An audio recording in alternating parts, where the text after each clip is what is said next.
September 20 ദിവസഫലമാണ്. മേടം, ലഗ്നം, രാശി, സൂര്യൻ. ഈ ദിവസം കുട്ടികളുടെ കൂടെ കൂടുതൽ സമയം ചെലവഴിക്കാനുള്ള അവസരമുണ്ടാകും. കൂട്ടുകാരെ കാണാനും കൂട്ടുകാരുമായിട്ട് കൂടുതൽ സംസാരിക്കാനും ടീം വർക്കുകളും ഈ ഒരു ദിവസം ഉണ്ടാകുന്നതാണ്. നിങ്ങളുടെ ഒരു കലാപരമായിട്ടുള്ള കഴിവുകൾ വർദ്ധിക്കുന്നതാണ്. മറ്റുള്ളവർ നിങ്ങളുടെ കലാപരമായിട്ടുള്ള കഴിവിനെ പ്രശംസിക്കുന്നതാണ്. അതുവഴി നിങ്ങൾക്ക് വളരെയധികം ആത്മവിശ്വാസം ഉണ്ടാകുന്നതാണ്. സിംഗിൾസ് ആയിട്ടുള്ള വ്യക്തികൾക്ക് അവർക്ക് യോജിച്ച വ്യക്തികളെ കാണാനുള്ള അവസരവുമാണ്. പക്ഷേ ഇത് പ്രോമിസ് കൊടുക്കാനുള്ളൊരു ദിവസവും അല്ല. കല, ആസ്വാദനം എന്നിവയ്ക്ക് വേണ്ടി കൂടുതൽ സമയം ചെലവഴിക്കാനുള്ള അവസരവും ഈ ദിവസം ഉണ്ടാകുന്നതാണ്. ജോലിയിൽ പുതിയ ഓപ്പർച്യൂണിറ്റീസ് ലഭിക്കുന്നതാണ്. നിരവധി അവസരങ്ങൾ ഉണ്ടാകുന്നതാണ്. എന്നിരുന്നാലും ജോലി തിരക്ക് ഈ ഒരു ദിവസം ഉണ്ടാകുന്നതാണ്. ആരോഗ്യം വളരെയധികം ശ്രദ്ധിക്കേണ്ട ഒരു ദിവസവും കൂടിയാണ്.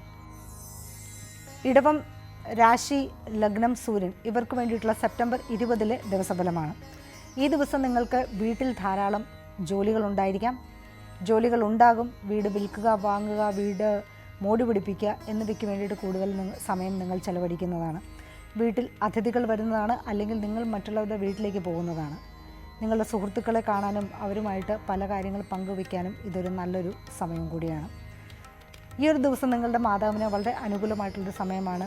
അസുഖമുള്ള വ്യക്തികളാണെങ്കിൽ അതിൽ നിന്ന് കുറച്ച് ആശ്വാസം ലഭിക്കുന്നതാണ്. നിങ്ങളുടെ മാതാവുമായിട്ട് അല്ലെങ്കിൽ മാതൃതുല്യരായിട്ടുള്ള വ്യക്തികളുമായിട്ടുള്ള സംസാരവും ഈ ദിവസത്തിൻ്റെ ഭാഗമായിരിക്കും. കലാപരമായിട്ടുള്ള പല കാര്യങ്ങളും ഈ ഒരു ദിവസം നിങ്ങൾക്ക് ഉണ്ടാകുന്നതാണ്. വീട്ടിൽ നിങ്ങളുടെ ഡയറ്റിനെ കുറിച്ചുള്ള ചർച്ചകൾ ഉണ്ടാകുന്നതാണ്. വീട്ടിൽ പൊതുവെ ഒരു കമ്മ്യൂണിക്കേറ്റീവായിട്ടുള്ള ഒരു അറ്റ്മോസ്ഫിയർ, ഒരു അവസ്ഥ ഉണ്ടാകുന്നതാണ്. മിഥുനം, സൂര്യൻ, രാശി, ലഗ്നം എന്നിവർക്ക് വേണ്ടിയിട്ടുള്ള സെപ്റ്റംബർ 20 ദിവസഫലമാണ്. ഈ ദിവസം വളരെ തിരക്ക് നിറഞ്ഞ ദിവസമായിരിക്കും. മാനസികമായിട്ട് അല്പം തളർന്ന ഒരു സമയമായിരിക്കും. അത് മോശം കാര്യമല്ല. ധാരാളം ആശയവിനിമയങ്ങൾ ഉണ്ടാകുന്നത് കൊണ്ടാണ് പല കാര്യങ്ങളിലും ഫോക്കസ് ചെയ്യാനായിട്ട് നിങ്ങൾക്ക് ബുദ്ധിമുട്ടുണ്ടായിരിക്കാം. ഈ ദിവസം സാധാരണയിൽ കവിഞ്ഞുള്ള ഇമെയിൽ കമ്മ്യൂണിക്കേഷൻ, വാട്സപ്പ് ചാറ്റുകൾ, ഗ്രൂപ്പ് ചാറ്റുകൾ അല്ലെങ്കിൽ സോഷ്യൽ മീഡിയയിലുള്ള പോസ്റ്റിംഗ് ഇവയെല്ലാം സംഭവിക്കുന്നതാണ്. ചെറിയ യാത്രകളുണ്ടാകാം. നിങ്ങളുടെ ബന്ധുക്കളെ കാണാനുള്ള അവസരമുണ്ടാകാം. നിങ്ങളുടെ സഹോദര തുല്യരായിട്ടുള്ള വ്യക്തികൾ ഇവരെ കാണാനുള്ള അവസരമുണ്ടാകാം. പഠിപ്പിക്കുക, എഴുതുക, പബ്ലിഷ് ചെയ്യുക എന്നിവയും ഈ ഒരു ദിവസത്തിൻ്റെ ഭാഗമാണ്. നിങ്ങളുടെ ചെവി തൊട്ട് കൈവരെയുള്ള ഭാഗങ്ങൾ അല്പം സെൻസിറ്റീവാണ്. അതിനാൽ നിങ്ങൾ വളരെയധികം ശ്രദ്ധിക്കണം. കർക്കിടക, ലഗ്നം, സൂര്യൻ, രാശി എന്നിവർക്ക് വേണ്ടിയിട്ടുള്ള ദിവസഫലമാണ്. ഈ ഒരു ദിവസം സാമ്പത്തികമായിട്ടുള്ള കാര്യത്തിലായിരിക്കും നിങ്ങൾക്ക് വളരെയധികം ശ്രദ്ധ ഉണ്ടാകുക. സാമ്പത്തികമായിട്ടുള്ള കാര്യങ്ങളിൽ വളരെയധികം ഫ്ലക്ച്വേഷൻ, അതായത് വരവും നിങ്ങളുടെ കയ്യിൽ നിൽക്കുന്നില്ല, ചിലവും നിങ്ങളുടെ കയ്യിൽ നിൽക്കുന്നില്ല എന്നുള്ളൊരു അവസ്ഥയാണ്. പക്ഷേ സാമ്പത്തികമായിട്ട് എല്ലാ കാര്യങ്ങളും നടന്നു പോകുന്നതാണ്. എങ്കിലും ചിലവുകളും ധാരാളം ഉണ്ടായിരിക്കും. ഈ ഒരു സമയത്ത്, ഈ ഒരു ദിവസം നിങ്ങളുടെ ഒരു ഭക്ഷണക്രമത്തിന് വളരെ പ്രാധാന്യമുണ്ട്. അനാവശ്യമായിട്ടുള്ള ഡയറ്റ് ഒഴിവാക്കേണ്ടതാണ്. നിങ്ങൾക്ക് കഫം അല്ലെങ്കിൽ പനി എന്നിവ ഉള്ളവർക്ക് കൂടുതലൊരു തണുത്ത ഭക്ഷണങ്ങൾ ഈ ദിവസം ഒഴിവാക്കേണ്ടതാണ്. കാരണം ചന്ദ്രൻ നിങ്ങളുടെ 2ാം ഭാവത്തിലൂടെയാണ് പോകുന്നത്. ചന്ദ്രൻ തന്നെ ഒരു തണുത്ത ഒരു ഗ്രഹമാണ്. 2ാം ഭാവത്തിലൂടെ കടന്നു പോകുമ്പോൾ കൂടുതൽ ആയിട്ടുള്ള തണുത്ത ഭക്ഷണം കഴിക്കാനുള്ളൊരു ടെൻഡൻസി ഉണ്ടാകും. അത് ഒഴിവാക്കിയില്ല എങ്കിൽ ഇന്നല്ലെങ്കിൽ നാളെ നിങ്ങൾക്ക് എന്തെങ്കിലും തരത്തിലുള്ള ഒരു ബുദ്ധിമുട്ട് ഉണ്ടാകുന്നതാണ്. നിങ്ങളുടെ വീട്ടിൽ എന്തെങ്കിലും തരത്തിലുള്ളൊരു ഫംഗ്ഷനും ഈ ഒരു ദിവസം ഉണ്ടാകുന്നതാണ്. പുതിയ കോഴ്സ് പഠിക്കാനുള്ളൊരു സമയമുണ്ടാകുന്നതാണ്. ഈ ഒരു ദിവസം ആരെങ്കിലും നിങ്ങളോട് വന്നിട്ട് പുതിയൊരു ഫിനാൻഷ്യൽ പ്ലാനിനെ കുറിച്ച് സംസാരിക്കുന്നതാണ്. ചിങ്ങം, രാശി, സൂര്യൻ, ലഗ്നം എന്നിവർക്ക് വേണ്ടിയിട്ടുള്ള സെപ്റ്റംബർ 20 ദിവസഫലമാണ്. ഈ ദിവസം നിങ്ങൾക്ക് വളരെയധികം പ്രാധാന്യം അനുഭവപ്പെടുന്നതാണ്. കാരണം ചന്ദ്രൻ നിങ്ങളുടെ രാശിയിലൂടെയാണ് പോകുന്നത്. അതിനാൽ പുതിയൊരു ചിന്ത മനസ്സിലുണ്ടാകുന്നതാണ്. നിങ്ങളുടെ സൗന്ദര്യം വർദ്ധിപ്പിക്കാനും, എനിക്ക് സൗന്ദര്യക്കുറവാണല്ലോ, അത് കൂടുതലാക്കാൻ വേണ്ടി എന്ത് ചെയ്യണം, പുതിയ വ്യക്തികളെ കാണാനുള്ള അവസരം ഉണ്ടാകുന്നതാണ്. നിങ്ങളെ തന്നെ കൂടുതൽ മെച്ചപ്പെടുത്തി പല കാര്യങ്ങളും ചെയ്യാനുള്ളൊരു അവസരം ഈ ഒരു ദിവസം നിങ്ങൾക്ക് ഉണ്ടാകുന്നതാണ്. നിങ്ങൾക്ക് പല കാര്യങ്ങളെക്കുറിച്ചും കൂടുതൽ പ്രവൃത്തിയേക്കാൾ കൂടുതൽ ചിന്ത ഉണ്ടാകുന്നൊരു സമയമാണ് സെപ്റ്റംബർ 20. നിങ്ങളുടെ മാതാവ് നിങ്ങളെ ഈ ദിവസം വളരെയധികം ഉപദേശിക്കുന്നതാണ്. മാതാവ് അല്ലെങ്കിൽ മാതൃതുല്യരായിട്ടുള്ള വ്യക്തികൾ അവരുടെ ജീവിതത്തിലെ പല എക്സ്പീരിയൻസും നിങ്ങളോട് ഷെയർ ചെയ്യുന്നതാണ്. നിങ്ങൾ ഈ ഒരു ദിവസം പുതിയ ഉടുപ്പ് വാങ്ങിക്കുക, അല്ലെങ്കിൽ പുതിയ ഡ്രസ്സ് വാങ്ങിക്കുക, ഹെയർ കട്ട് ചെയ്യുക, ഇങ്ങനെയുള്ള കാര്യങ്ങളും ഈ ദിവസം നിങ്ങൾ നടത്തുന്നതാണ്. കന്നി, സൂര്യൻ, ലഗ്നം, രാശി എന്നിവർക്ക് വേണ്ടിയിട്ടുള്ള സെപ്റ്റംബർ 20 ദിവസഫലമാണ്. ഈ ഒരു ദിവസം നിങ്ങൾ അല്പം ഒറ്റപ്പെട്ട് നിൽക്കുന്നതാണ്. കാരണം 12ാം ഭാവത്തിലൂടെയാണ് ചന്ദ്രൻ പോയിക്കൊണ്ടിരിക്കുന്നത്. നിങ്ങളുടെ ഉറക്കം തടസ്സപ്പെടാം. ഉറക്കത്തിൽ ഇമോഷണലായിട്ടുള്ള പല സ്വപ്നങ്ങളും കാണും എന്നുള്ളതാണ്. നിങ്ങൾ ഇഷ്ടപ്പെടുന്ന വ്യക്തികളെക്കുറിച്ചുള്ള ഇമോഷണലായിട്ടുള്ള സ്വപ്നങ്ങൾ, നിങ്ങളെ വിട്ടുപോയ പ്രിയപ്പെട്ടവരെക്കുറിച്ചുള്ള ഇമോഷണലായിട്ടുള്ള സ്വപ്നങ്ങൾ എന്നിവ ഉണ്ടാകുന്നതാണ്. നിങ്ങൾ മെൻറ്റേഴ്സ്, നിങ്ങളുടെ ഗുരുക്കന്മാരായിട്ട് കരുതിയിരുന്ന ആൾക്കാർ നിങ്ങളുടെ സ്വപ്നത്തിലൂടെ നിങ്ങൾക്ക് സന്ദേശം തരുന്നതാണ്. ഈ സന്ദേശം നിങ്ങൾക്ക് ഒരു വഴികാട്ടിയായിട്ട് നിങ്ങളുടെ ജീവിതത്തിൽ ഉണ്ടാകുന്നതാണ്. ഈ ഒരു ദിവസം ഒറ്റപ്പെട്ട് കഴിയുന്ന ആൾക്കാരെ നിങ്ങൾ കാണാൻ പോകുന്നതാണ്. ഹോസ്പിറ്റലാവട്ടെ, ഏതെങ്കിലും തരത്തിലുള്ള ഒരു ഒറ്റപ്പെട്ട സ്ഥലത്ത് പോയി നിങ്ങൾ മറ്റുള്ളവരെ കാണുന്നതാണ്. തുലാം ലഗ്നം, രാശി, സൂര്യൻ എന്നിവർക്ക് വേണ്ടിയിട്ടുള്ള ദിവസഫലമാണ്. ഈ ഒരു ദിവസം നിങ്ങൾ ധാരാളം വ്യക്തികളുമായിട്ട് സംസാരിക്കുന്നതാണ്. ഓൺലൈൻ ഓഫ്ലൈൻ മീറ്റിങ്ങുകൾ നടക്കുന്നതാണ്. വാട്സപ്പ് ഗ്രൂപ്പുകൾ, ഫേസ്ബുക്ക് ഗ്രൂപ്പുകൾ എന്നിവയിലൂടെയുള്ള കമ്മ്യൂണിക്കേഷൻ, നിങ്ങൾ മുതിർന്ന വ്യക്തികളെ പോലെ കണ്ടിരുന്നവർ അല്ലെങ്കിൽ നിങ്ങളുടെ മുതിർന്ന സഹോദരങ്ങൾ, അവരുമായിട്ടുള്ള കമ്മ്യൂണിക്കേഷൻ ധാരാളമായിട്ടുണ്ടാകുന്നതാണ്. ഈ ഒരു ദിവസം നിങ്ങൾ ഒരു പ്ലാൻ നിന്ന് വേറൊരു പ്ലാൻ അടുത്ത പ്ലാൻ എന്നിവയിലേക്ക് നീങ്ങി പോകുന്നതാണ്.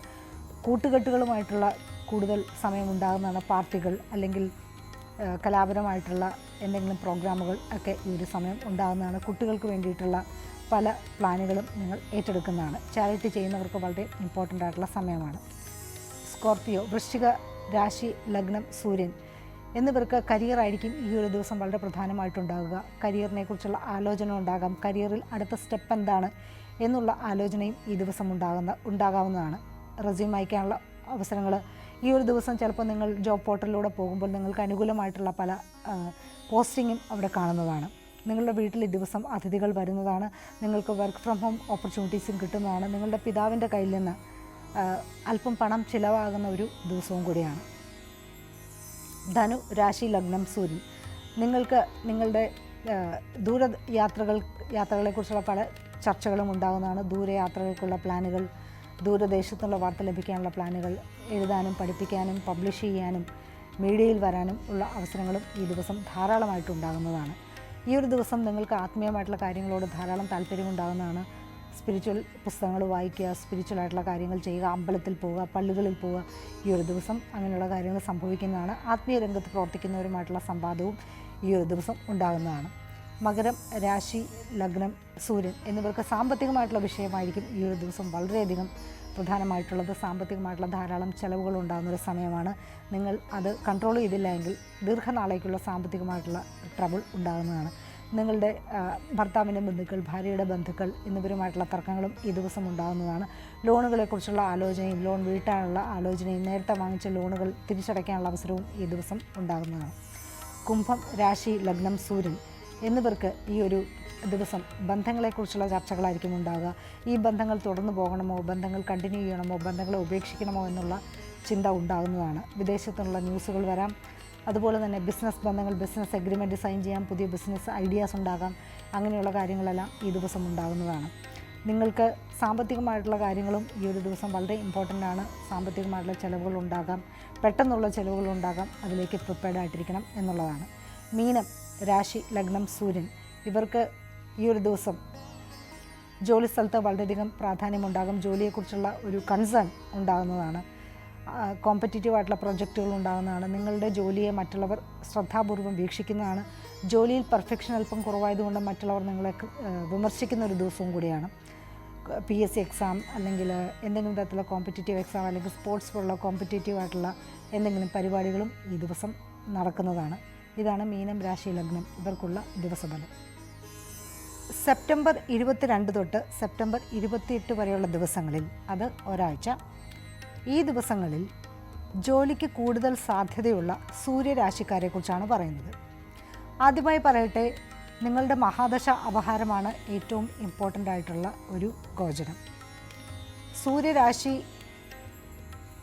എന്ന് വെച്ചാൽ നിങ്ങൾ ജനിക്കുമ്പോൾ സൂര്യൻ നിൽക്കുന്ന രാശി. ഈ രാശിക്കാരിൽ ഏത് രാശിക്കാർക്കാണ് ഈ ഒരാഴ്ച ജോലിക്ക് വേണ്ടിയിട്ട് ഏറ്റവും കൂടുതൽ അവസരങ്ങളുള്ളത് എന്നതാണ് ഈ വീഡിയോയിൽ പറയാൻ പോകുന്നത്.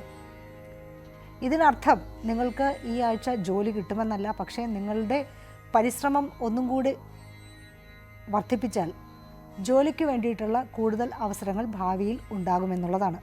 പ്രത്യേകിച്ച് ലോകമെമ്പാടും ഇപ്പോൾ ലേ ഓഫ് നടക്കുന്ന സമയമാണ്. AI വന്നതിനാൽ പലർക്കും ജോലി നഷ്ടപ്പെട്ടുകൊണ്ടിരിക്കുകയാണ്. അപ്പോൾ ഈ ഒരു അവസരം നിങ്ങൾക്ക് കൂടുതൽ എഫേർട്ട് ഇട്ടാൽ ജോലിക്ക് വേണ്ടിയിട്ടുള്ള പുതിയ അവസരങ്ങൾ ഉണ്ടാകാനുള്ള സാധ്യത വർദ്ധിക്കുന്നതാണ്. മേടം രാശിക്കാർക്ക് അവരുടെ 5ാം ഭാവത്തിലൂടെയും 6ാം ഭാവത്തിലൂടെയും ശുക്രനും സൂര്യനും യഥാക്രമം നീങ്ങുന്നതിനാൽ പുതിയ ടീമിൽ ജോയിൻ ചെയ്യാനും പുതിയ ജോലി ലഭിക്കാനുമുള്ള സമയമാണ്. ഈ ഒരു സമയം നിങ്ങളുടെ ഒരു സ്കിൽസ് പോളിഷ് ചെയ്താൽ ജോലിയിലേക്കുള്ള പ്രവേശനം വളരെ ഈസിയാകും. അതുപോലെ തന്നെ പുതിയ ജോലി മാത്രമല്ല, നിലവിലുള്ള ജോലിയിൽ നിങ്ങളുടെ കഴിവ് തെളിയിക്കാനുള്ളൊരു അവസരവും കൂടിയാണ് വരുന്നത്. മിഥുനം രാശിക്കാർക്ക് ട്രാൻസ്ഫറുകൾക്കുള്ള സമയമാണ്. ഡിപ്പാർട്ട്മെൻറ്റ് ചേഞ്ചിനുള്ളൊരു സമയമാണ്. കാരണം മിഥുനം രാശിക്കാരുടെ 3ാം ഭാവത്തിലൂടെയാണ് ശുക്രൻ നീങ്ങുന്നത്. അതിനാൽ അവർക്ക് ട്രാൻസ്ഫർ, നിങ്ങൾ ചിലപ്പോൾ പാലക്കാട് ജോലി ചെയ്യുന്ന ആൾക്കാരായിരിക്കും, തിരുവനന്തപുരത്ത് ജോലി ആഗ്രഹിക്കുന്ന വ്യക്തികളായിരിക്കും. അപ്പോൾ ഈ ഒരാഴ്ച അങ്ങനെയുള്ള കാര്യങ്ങൾക്ക് വേണ്ടി ശ്രമിക്കാനുള്ള ഒരാഴ്ചയാണ്. ഇതൊരു നല്ലൊരു അവസരമാണ്. ഈ അവസരം പരമാവധി പ്രയോജനപ്പെടുത്തുക. നിങ്ങളുടെ മഹാദശ അപഹാരത്തിൽ ട്രാൻസ്ഫറുകൾ സൂചിപ്പിക്കുന്നുവെങ്കിൽ ഈ ഒരു ദിവസം, ഈ ഒരു ആഴ്ച അതിനുള്ള സാധ്യത വർദ്ധിക്കുന്നതാണ്. കർക്കിടക രാശിക്കാർ അവരുടെ 2ാം ഭാവത്തിലൂടെ ശുക്രൻ നീങ്ങിക്കൊണ്ടിരിക്കുകയാണ്. 2ാം ഭാവം എന്നാൽ നമ്മുടെ ഏർണിങ്സ് ആണ്, നമ്മുടെ സമ്പാദ്യമാണ്. അപ്പോൾ ഈ ഒരു സമയം നിങ്ങളുടെ ഏർണിങ്സ് അല്ലെങ്കിൽ സമ്പാദ്യം വർദ്ധിക്കാനുള്ള സമയമാണ്. അത് ജോലി വഴിയാകാം. ഇനി ഒരു കാര്യം പറയട്ടെ, കർക്കിടക രാശിക്കാർക്ക് അല്ലെങ്കിൽ കർക്കിടക ലഗ്നക്കാർക്കും സൂര്യൻ രാശിക്കാർക്കും ആയിക്കോട്ടെ, ഫ്രീലാൻസ് ജോബ് കിട്ടാനും കോൺട്രാക്റ്റ് ജോബ് കിട്ടാനുമുള്ള ഒരു സമയവും കൂടിയാണ്. ഫുൾ ടൈം ജോബ് കിട്ടാനുള്ളൊരു സാധ്യത വർദ്ധിച്ചിരിക്കുന്ന ഒരാഴ്ചയാണ്. ഫ്രീലാൻസ് ആയിക്കോട്ടെ, പാർട്ട് ടൈം ജോബ് ആയിക്കോട്ടെ, അതിൽ നിന്ന് വരുന്ന വരുമാനം ചെറുതാണ് എന്ന് പറഞ്ഞ് നിങ്ങൾ തള്ളിക്കളയരുത്. ചിലപ്പോൾ അതുവഴിയായിരിക്കും നിങ്ങൾക്ക് വലുതായിട്ടുള്ളൊരു ഓഫർ ലഭിക്കാൻ പോകുന്നത്. അവർക്ക് അതുപോലെ തന്നെ ട്രാൻസ്ഫറുകൾക്കുള്ള സമയമാണ്. ഇൻ്റർ ഡിപ്പാർട്ട്മെൻറ്റ് ട്രാൻസ്ഫറിനുള്ള സമയം കൂടിയാണ്. ഒരുപക്ഷെ നിങ്ങൾ മാർക്കറ്റിങ്ങിലായിരിക്കും ഇതുവരെ ജോലി ചെയ്തിരുന്നത്. മാർക്കറ്റിങ്ങിൽ നിന്ന് മാറി നിങ്ങൾക്ക് ബിസിനസ് ഓപ്പറേഷൻസിലേക്ക് പോകാനുള്ളൊരു സമയം. അങ്ങനത്തെയുള്ള ഇൻ്റർ ഡിപ്പാർട്ട്മെൻറ്റ് ട്രാൻസ്ഫറും ഈ ഒരു ആഴ്ചകളിൽ ഉണ്ടാകാനുള്ള ചാൻസസ് വളരെ കൂടുതലാണ്. ഈ അടുത്തത് ചിങ്ങം ലഗ്നം, രാശി സൂര്യൻ. നിങ്ങളുടെ 1ാം ഭാവത്തിലൂടെയാണ് ശുക്രൻ കടന്നു പോകുന്നത്. 1ാം ഭാവം എന്നാൽ തന്നെ പേഴ്സണൽ വ്യക്തിജീവിതമാണ്. നിങ്ങളുടെ വ്യക്തിജീവിതത്തിൽ പല രീതിയിലുള്ള അവസരങ്ങൾ വന്നു ചേരാം. 1ാം ഭാവത്തിൽ നിന്ന് ശുക്രൻ 7ാം ഭാവത്തിലേക്ക് ദൃഷ്ടി ചെയ്യുന്നതുകൊണ്ട് തന്നെ 7ാം ഭാവം പദപ്രാപ്തിയുടെ ഭാവമാണ്.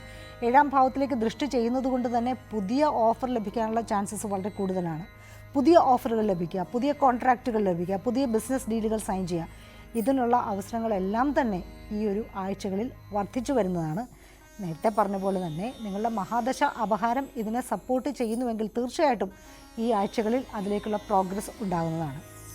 അടുത്തത് തുലാം രാശിക്കാരാണ്. തുലാം രാശിക്കാർക്ക് ലോങ് ടേം ബന്ധങ്ങൾ, ബിസിനസ് ബന്ധങ്ങൾ വളരെ ശക്തമായിട്ടുള്ളൊരു സമയമാണ്. ഈ ലോങ് ടേം ആയിട്ട് പുതിയൊരു ജോലിയിലേക്ക് പ്രവേശിക്കാനുള്ള പല വിധത്തിലുള്ള അവസരങ്ങൾ നിങ്ങൾക്ക് വരാം. അത് നിങ്ങൾ ഏത് വിധേനയും അതിനുവേണ്ടി ശ്രമിക്കണമെന്നുള്ളതാണ്. പുതിയ ജോലിയിലേക്ക് പ്രവേശിക്കാനുള്ള ആ കോൺട്രാക്റ്റുകൾ നൽകാൻ കഴിവുള്ള ആൾക്കാർ, അങ്ങനെയുള്ള വ്യക്തികളെ കാണാനുള്ള അവസരം. ഇതിലൊരു പ്രത്യേകതയുണ്ട്. കാരണം 11ാം ഭാവത്തിലൂടെയാണ് ശുക്രൻ പോകുന്നത്. അപ്പോൾ 11ാം ഭാവം എന്നാൽ കൂട്ടുകെട്ടുകളാണ്. നിങ്ങളുടെ കൂട്ടുകെട്ടുകൾ വഴിയായിരിക്കും നിങ്ങൾക്ക് പുതിയൊരു ടീമിലേക്ക് ജോയിൻ ചെയ്യാനുള്ള അവസരം ലഭിക്കുക. അതിനാൽ നിങ്ങളുടെ കൂട്ടുകാരെ ആരെയും വെറുപ്പിക്കാതെ അവരിലൂടെ നെറ്റ്വർക്ക് എക്സ്പാൻഡ് ചെയ്ത് ഏതെങ്കിലും രീതിയിൽ പുതിയ ഓപ്പർച്യൂണിറ്റീസ് കിട്ടുമോ എന്ന് നോക്കുക. നിങ്ങളുടെ മഹാദശ അപഹാരം എന്നിവ സപ്പോർട്ട് ചെയ്യുന്നുണ്ടെങ്കിൽ തീർച്ചയായിട്ടും നിങ്ങൾക്ക് പുതിയൊരു ടീമിൽ ജോയിൻ ചെയ്യാനുള്ള അവസരം ലഭിക്കുന്നതാണ്. Space technology, advance technology, edtech, fintech, അല്ലെങ്കിൽ സ്വന്തം ബിസിനസ്, IT ഇങ്ങനെയുള്ള ഡൊമൈനിൽ ജോലി ചെയ്യുന്നവർക്കൊക്കെ എല്ലാ തുലാം രാശിക്കാർക്കും ഇങ്ങനെയുള്ള ഓപ്പർച്യൂണിറ്റീസ് ലഭിക്കാം. പക്ഷേ ഈ ഒരു ഡൊമൈനിൽ ജോലി ചെയ്യുന്നവർക്കൊക്കെ ഇങ്ങനെയുള്ള ലോങ് ടേം ഒഫീഷ്യൽ റിലേഷൻഷിപ്പ് ഉണ്ടാകാനുള്ള ചാൻസസ് വളരെ അധികമാണ്. ഇനി വൃശ്ചിക രാശിക്കാർക്ക് കൃത്യം 10ാം ഭാവത്തിലൂടെയാണ് ശുക്രൻ നീങ്ങുന്നത്. അതിനാൽ കല, ആസ്വാദനം എന്നീ മേഖലകളിൽ ജോലി ചെയ്യുന്നവർക്ക് അതിനുള്ള അവസരങ്ങൾ ധാരാളമായിട്ട് വരുന്നതാണ്. ജസ്റ്റ് നിങ്ങളുടെ ഒരു എഫേർട്ട് മാത്രം ഇട്ടാൽ മതി. മാത്രമല്ല നിങ്ങളുടെ മഹാദശ അപഹാരം ഇതിനെ സപ്പോർട്ട് ചെയ്യുന്നെങ്കിൽ 100% നിങ്ങൾക്ക് പുതിയൊരു ജോലി ലഭിക്കാനുള്ള സാധ്യതയുണ്ട്. അല്ലാത്ത പക്ഷം പുതിയ ജോലിക്ക് വേണ്ടിയിട്ടുള്ള പല സ്കില്ലുകളും അപ്ഡേറ്റ് ചെയ്യാനുള്ള സമയമാണ്. അടുത്തത് ധനുരാശിക്കാരാണ്. ധനുരാശിക്കാർക്ക് സൂര്യൻ 10ാം ഭാവത്തിലൂടെയാണ് പോയിക്കൊണ്ടിരിക്കുന്നത്. അതിനാൽ പുതിയ ജോലിക്കുള്ള നിരവധി അവസരങ്ങൾ ദൃശ്യമാകുന്നതാണ്. പുതിയ ജോലിയെക്കുറിച്ചുള്ള കമ്മ്യൂണിക്കേഷൻ നടക്കുന്നതാണ്. Communication, teaching, preaching, counselling, writing, publishing, spirituality എന്നീ ഡൊമൈനിൽ ജോലി ചെയ്യുന്നവർക്ക് പുതിയൊരു ജോബ് കിട്ടാനുള്ള നല്ല അവസരങ്ങൾ ഈ ഒരാഴ്ച ഒരുങ്ങി വരുന്നതാണ്. ഇനി അടുത്തത് കുംഭം രാശിക്കാരാണ്. കുംഭം രാശിക്കാരിൽ ബിസിനസ് ചെയ്യുന്നവർക്കാണ് ഈ ഒരു സമയം പുതിയ കോൺട്രാക്റ്റ് എഗ്രിമെൻ്റൊക്കെ കിട്ടാനുള്ള ചാൻസസ് ഉണ്ടാകുന്നത്. അതുപോലെ തന്നെ PR, HR എന്നീ ഡൊമൈൻ ജോലി ചെയ്യുന്നവർക്കും ഈ ഒരു സമയം പുതിയ ഓപ്പർച്യൂണിറ്റീസ് ലഭിക്കാം. അതുപോലെ തന്നെ event management, fashion, modelling, styling എന്നീ ഡൊമൈനിൽ ജോലി ചെയ്യുന്നവർക്കും പുതിയ കോൺട്രാക്റ്റുകൾ ലഭിക്കാനുള്ള ചാൻസസ് വളരെ അധികമാണ്. വിദേശത്തു നിന്നുള്ള ഓഫർ ലഭിക്കാനുള്ള ചാൻസസ് അധികമാണ്. നിങ്ങളുടെ മഹാദശ അന്തർദശ പുതിയൊരു ജോബ് ഓഫർ ചെയ്യുന്നുവെങ്കിൽ തീർച്ചയായിട്ടും ഈ ദിവസങ്ങളിൽ പുതിയ ജോലിയിലേക്കുള്ള പ്രോഗ്രസ് പെട്ടെന്നാകുന്നതാണ്. ഇനി അടുത്തത് മീനം രാശിക്കാർക്കാണ്. മീനം രാശിക്കാരുടെ 6ാം ഭാവത്തിന് മേലെയാണ് ശുക്രൻ നീങ്ങുന്നത്. പുതിയ ജോലിക്കുള്ള അവസരമുണ്ടാകാം, പുതിയ കൊളീഗ്സിനെ ലഭിക്കാം, പുതിയൊരു ജോലി സ്ഥലം, നിങ്ങളുടെ ഓഫീസ് ചിലപ്പോൾ ഓഫീസ് ഒരു സ്ഥലത്ത് നിന്ന് മാറി വേറൊരു സ്ഥലത്തേക്ക് പോകാനുള്ളൊരു ഓപ്ഷനും ഈ ഒരു സമയം ഉണ്ടാകുന്നതാണ്. നിങ്ങളെല്ലാവരും ഈ ഒരു അവസരം കണ്ടറിഞ്ഞ് പ്രവർത്തിക്കുക. എല്ലാവർക്കും നല്ലത് മാത്രം സംഭവിക്കട്ടെ എന്ന് ആശംസിക്കുന്നു.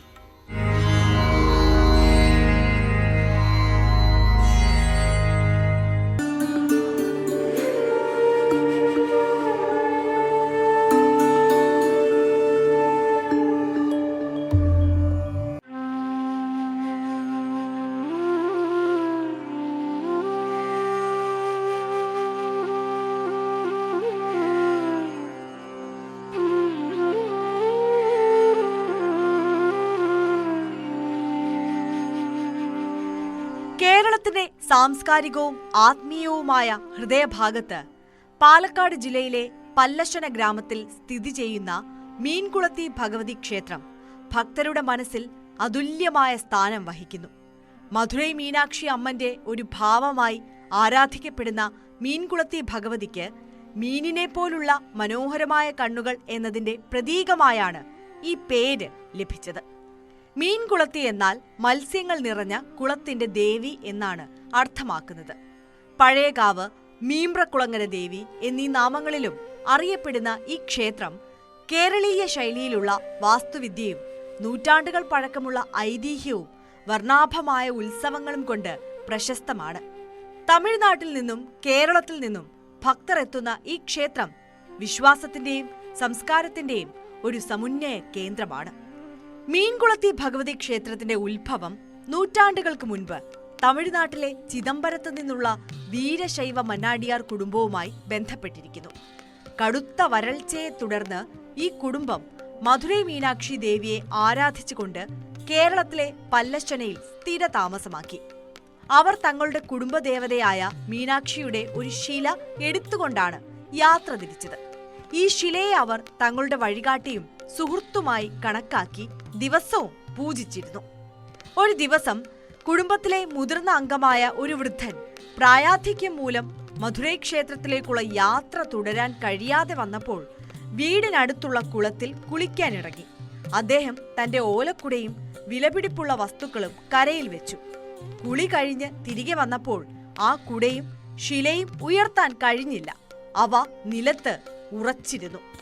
ജ്യോതിഷികളെ വിളിച്ച് ദേവപ്രശ്നം നടത്തിയപ്പോൾ ശിലയിൽ മീനാക്ഷി ദേവിയുടെ സാന്നിധ്യമുണ്ടെന്ന് വെളിപ്പെട്ടു. ഈ അത്ഭുത സംഭവം നടന്ന സ്ഥലം കുടമണ്ണ് എന്നറിയപ്പെട്ടു. പിന്നീട് മനാടിയാർ കുടുംബം ഈ സ്ഥലത്ത് ഒരു ക്ഷേത്രം പണിതു. അവിടെ മീൻകുളത്തി ഭഗവതിയെ പ്രതിഷ്ഠിച്ചു. ഈ ഐതിഹ്യം ക്ഷേത്രത്തിന്റെ ആത്മീയ മഹത്വത്തിന് അടിത്തറ പാകുന്നു. പല്ലശ്ശന പഴയകാവ് മീൻകുളത്തി ഭഗവതി ക്ഷേത്രം സുമാർ 1000 വർഷത്തെ പഴക്കമുള്ള ക്ഷേത്രമാണ്. ഇതിവിടുത്തെ ഞങ്ങളുടെ കുടുംബ ആൾക്കാർ പോയിട്ട് മധുര മീനാക്ഷി ക്ഷേത്രത്തിൻ്റെ സങ്കല്പത്തിലാണ് ഇവിടുത്തെ പ്രതിഷ്ഠ ഉള്ളത്. മധുരകാളി പ്രതിഷ്ഠയാണ്.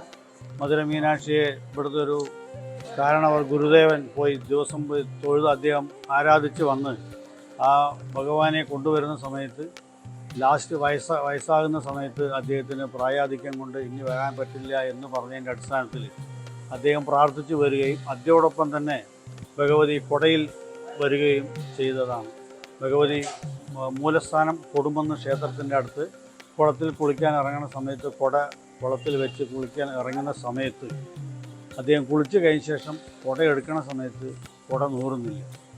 അദ്ദേഹം പരിസരത്തുള്ള 2 കുട്ടികളെ അവിടെ കാവൽ നിർത്തി അദ്ദേഹം ഈ ദേശത്തുള്ള കാരണവന്മാരെ എല്ലാവരും വിളിച്ചു വരുത്തി ഒരു ജ്യോത്സ്യനെ കൊണ്ടുവന്നു. ആ സമയത്ത് ഭഗവതി മധുര മീനാക്ഷി നിങ്ങളുടെ ഒപ്പം വന്നിട്ടുണ്ട് എന്നും നിങ്ങൾ ഉചിതമായ സ്ഥലത്ത് ഭഗവതിയെ പ്രതിഷ്ഠിച്ച് ആരാധിക്കണം എന്നും പറഞ്ഞതിൻ്റെ അടിസ്ഥാനത്തിൽ മൂലസ്ഥാനമായ കൊടുമന്നിലാണ് ഭഗവതി അവിടെ ആദ്യം പ്രതിഷ്ഠിച്ചത്. അതിനുശേഷം ഇന്ന് കാണുന്ന ഈ ക്ഷേത്രത്തിലേക്ക് കൊണ്ടുവരികയാണ്. ദേവി ഇവിടെ വന്നിട്ട് പുനഃപ്രതിഷ്ഠ നടത്തിയിട്ടാണ് ദേവി ഇവിടെ എഴുന്നള്ളിച്ചിരിക്കുന്നത്. മീൻകുളത്തി ഭഗവതി ക്ഷേത്രം കേരളീയ വാസ്തുശൈലിയിൽ നിർമ്മിച്ചതാണ്. അതിന്റെ മതിലുകൾ ഒരിക്കലും നിലത്ത് നിഴൽ വീഴാത്ത വിധത്തിലാണ് രൂപകൽപ്പന ചെയ്തിരിക്കുന്നത്. വടക്കും പടിഞ്ഞാറുമായി 2 പ്രവേശന കവാടങ്ങളുണ്ട്. പടിഞ്ഞാറൻ കവാടത്തിനടുത്താണ് ക്ഷേത്രക്കുളം സ്ഥിതി ചെയ്യുന്നത്. ഈ കുളം മത്സ്യങ്ങൾ നിറഞ്ഞതും രോഗശാന്തിക്ക് ഉതകുന്ന പുണ്യസ്നാനത്തിന് ഭക്തർ ഉപയോഗിക്കുന്നതുമാണ്. ക്ഷേത്രത്തിന്റെ ശ്രീകോവിലിൽ മീനാക്ഷി ദേവിയുടെ വലിയ വിഗ്രഹം പ്രതിഷ്ഠിച്ചിട്ടുണ്ട്. അവിടെ ഭക്തർക്ക് ഗർഭഗൃഹത്തിന് ചുറ്റും പ്രദക്ഷിണം വയ്ക്കാൻ അനുവാദമില്ല. ശ്രീകോവിലിന് ചുറ്റും അഷ്ടദുർഗകളായ ബ്രാഹ്മി, മഹേശ്വരി, കുമാരി, വൈഷ്ണവി, ഇന്ദ്രാണി, ചാമുണ്ഡി, വരാഹി, നരസിംഹി എന്നിവരുടെ വിഗ്രഹങ്ങൾ സ്ഥാപിച്ചിരിക്കുന്നു. കൂടാതെ ഗണപതി, അയ്യപ്പൻ, വീരഭദ്രൻ, ശിവൻ, ദുർഗ, ബ്രഹ്മരക്ഷസ്, നാഗർ, ഭൈരവൻ എന്നിവർക്കായി ഉപക്ഷേത്രങ്ങളുമുണ്ട്. തേക്ക് മരം കൊണ്ട് നിർമ്മിച്ച് ചെമ്പുകൊണ്ട് പൊതിഞ്ഞ ഒരു ധ്വജസ്തംഭനം ക്ഷേത്രത്തിന്റെ മറ്റൊരു പ്രത്യേകതയാണ്. ക്ഷേത്രത്തിന്റെ കിഴക്കും പടിഞ്ഞാറും ഭാഗങ്ങളിൽ 2 അഗ്രഹാരങ്ങളുണ്ട്. അവിടെ യഥാക്രമം ശിവക്ഷേത്രവും വിഷ്ണുക്ഷേത്രവും സ്ഥിതി ചെയ്യുന്നു. ഈ ക്ഷേത്രങ്ങളിലും സന്ദർശനം നടത്തുന്നത് മീൻകുളത്തി തീർത്ഥാടനത്തിന്റെ ഭാഗമായി ഫലപ്രദമായി കണക്കാക്കപ്പെടുന്നു. ദേവിയാണ് നമ്മുടെ പ്രതിഷ്ഠയെങ്കിലും ഇത് നടപ്പിലാക്കുന്നത് ഭൈരവനാണെന്നാണ് വിശ്വാസം. അപ്പോൾ ആയതിൻ്റെ അടിസ്ഥാനത്തിൽ ഭൈരവന് കലശപൂജ ചെയ്യാറുണ്ട്. എല്ലാ ചൊവ്വ, വെള്ളി, ഞായർ ദിവസങ്ങളിൽ കലശപൂജ ചെയ്യാറുണ്ട്. അത് കോഴി ഇതൊക്കെ എല്ലാം കൂടെ തലചുറ്റി വിടൽ, പിന്നെ മുട്ടറുക്കൽ, ഇങ്ങനത്തെ പല വഴിപാടുകളും ഭൈരവൻ്റെ അവിടെയുണ്ട്. മീൻകുളത്തി ഭഗവതി ക്ഷേത്രം വർണ്ണാഭമായ ഉത്സവങ്ങളുടെ കേന്ദ്രമാണ്. നവരാത്രി, കാർത്തിക, മണ്ഡലവിളക്ക്, മാസി തിരുവിഴ, പള്ളിവേട്ട, ഭൈരവ പൂജ എന്നിവയാണ് പ്രധാന ആഘോഷങ്ങൾ. 8 ദിവസം നീണ്ടു നിൽക്കുന്ന മാസി ഉത്സവത്തിൽ രാമായണത്തിലെയും മഹാഭാരതത്തിലെയും രംഗങ്ങൾ ചിത്രീകരിക്കുന്ന ഓട്ടം തുള്ളലും കഥകളിയും നടക്കുന്നു. ഈ ഉത്സവവേളയിൽ ദേവിയുടെ വാളും വിളക്കും ഘോഷയാത്രയായി കൊണ്ടുപോകുന്നത് ഒരു പ്രത്യേക ആചാരമാണ്. മെയ്, ജൂൺ മാസങ്ങളിൽ നടക്കുന്ന തോൽപ്പാവക്കൂത്ത് രാമായണ കഥകൾ അവതരിപ്പിക്കുന്ന ഒരു നിഴൽ നാടകമാണ്. ഈ 10 ദിവസത്തെ ഉത്സവത്തിന്റെ അവസാന ദിനത്തിൽ ശ്രീരാമന്റെ അസ്ത്രം ദേവിയുടെ മുന്നിൽ വെച്ച് ആരാധിക്കുന്നു. 12 വർഷത്തിലൊരിക്കൽ പൗർണമി ദിനത്തിൽ നടക്കുന്ന പാനമഹോത്സവം ഏറെ പ്രസിദ്ധമാണ്.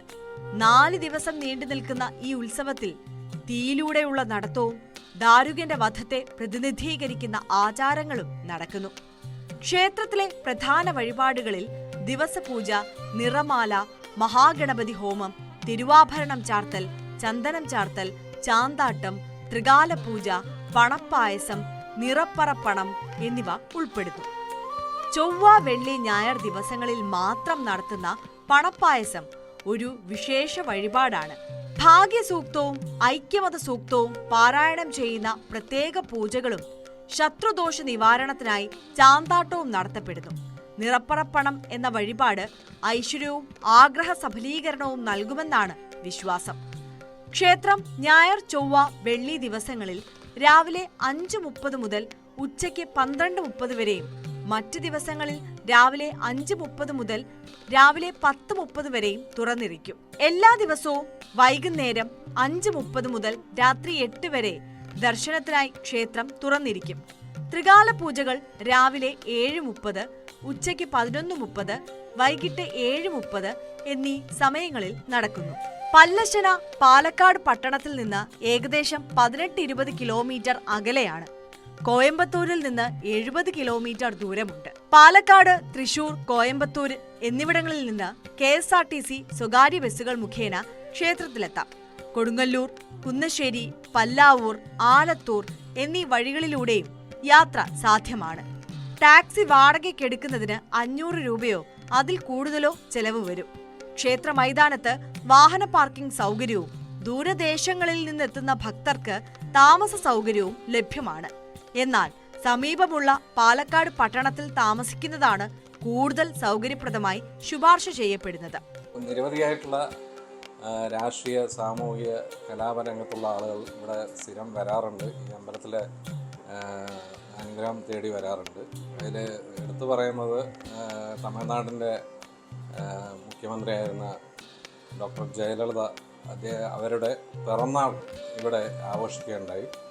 അതുപോലെ തന്നെ സുകുമാരിയമ്മ, ഗീത കന്നഡ നടി, അതുപോലെ ഇപ്പോൾ അടുത്തതായിട്ട് നമുക്ക് റീസെൻ്റായിട്ട് ജയൻ രവി അടക്കമുള്ള യുവതലമുറയിലെ നടന്മാരടക്കം, അതുപോലെ രാഷ്ട്രീയ രംഗത്തെ മന്ത്രിമാരായിട്ടുള്ള SP വേലുമണി സാറ് തമിഴ്നാട്ടിലെ, അതുപോലെ നമ്മുടെ O പന്നീർശെൽവം,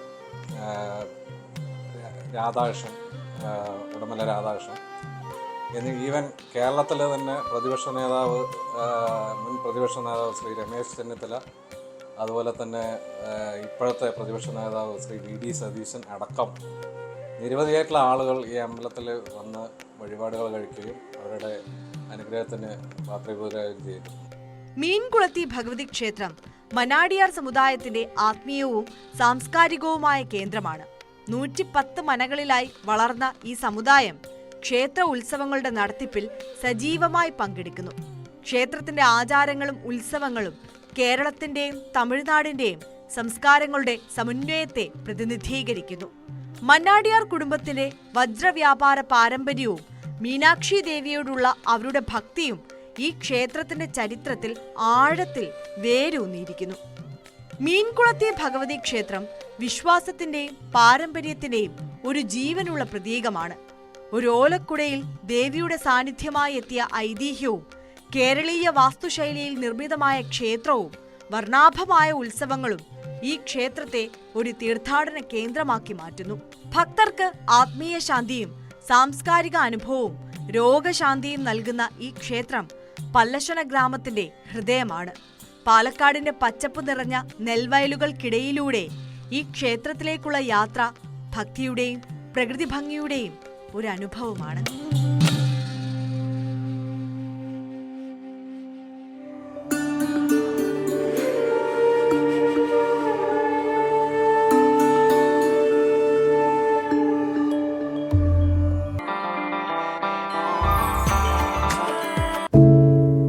ഒരു മാധ്യമ പ്രവർത്തക എന്ന നിലയ്ക്ക് ഇപ്പോൾ ഏറ്റവും ഗുഡ് മോർണിംഗ്, നമസ്കാരം. എല്ലാ പ്രിയപ്പെട്ട പ്രേക്ഷകർക്കും സ്വാഗതം പുതിയൊരു രാവിലെയിലേക്ക്, പുതിയൊരു വാർത്താദിനത്തിലേക്ക്. അപ്പോൾ ഇന്നത്തെ വാർത്താദിനത്തിന്റെ പ്രത്യേകത പ്രേക്ഷകരോട് എടുത്തു പറയേണ്ടതില്ല. ഇന്ന് ആഗോള അയ്യപ്പ സംഗമം നടക്കുകയാണ് ശബരിമല പമ്പാ തീരത്ത്. അപ്പോൾ ഇന്നത്തെ രാവിലെ പമ്പാ തീരത്ത് നിന്നാണ് നടക്കാൻ പോകുന്നത്. അപ്പോൾ ഞങ്ങളുടെ ന്യൂസ് 18 ടീം സർവ്വസജ്ജമായിട്ട് അവിടെ റെഡി ആയിട്ട് നിൽക്കുകയാണ്. നമുക്ക് സമയം കളയാതെ അവരിലേക്ക് പോകാം. അതിനു മുമ്പ് ഈ മണിക്കൂറിലെ പ്രധാന വാർത്തകൾ ആദ്യം ഒന്ന് നോക്കാം. ആഗോള അയ്യപ്പ സംഗമത്തിനൊരുങ്ങി പമ്പാ തീരം. ഉദ്ഘാടനം 9:30-ന്. സംഗമത്തിൽ പങ്കെടുക്കുക വിദേശത്ത് നിന്നുൾപ്പെടെ 3500ഓളം പ്രതിനിധികൾ. ശബരിമല മാസ്റ്റർ പ്ലാൻ പ്രധാന ചർച്ച. പമ്പയിലെത്തി ഒരുക്കങ്ങൾ വിലയിരുത്തി മുഖ്യമന്ത്രി.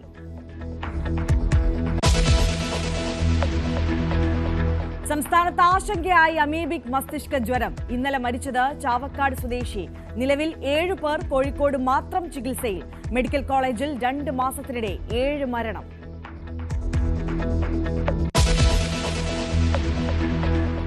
സമഗ്ര വോട്ടർ പട്ടിക പരിഷ്കരണത്തിന്റെ ഭാഗമായി മുഖ്യ തെരഞ്ഞെടുപ്പ് ഓഫീസർ വിളിച്ച നിർണായക യോഗം ഇന്ന് തിരുവനന്തപുരത്ത്. യോഗം ഭരണ പ്രതിപക്ഷങ്ങൾ ഒരുപോലെ എതിർക്കുന്ന സാഹചര്യത്തിൽ പട്ടിക പരിഷ്കരിക്കുന്നതിലെ അപ്രായോഗികത ചൂണ്ടിക്കാട്ടാൻ പാർട്ടികൾ.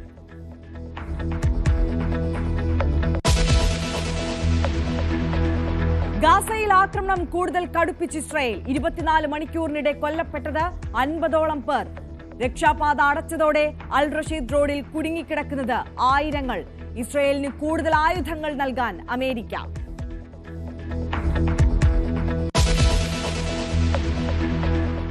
ഏഷ്യാകപ്പിലെ സൂപ്പർ 4 മത്സരങ്ങൾക്ക് ഇന്ന് തുടക്കം. ശ്രീലങ്ക ബംഗ്ലാദേശ് മത്സരം രാത്രി 8-ന്.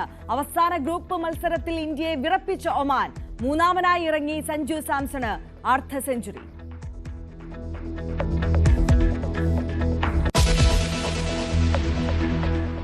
അയ്യപ്പ സംഗമത്തിനൊരുങ്ങി പമ്പ.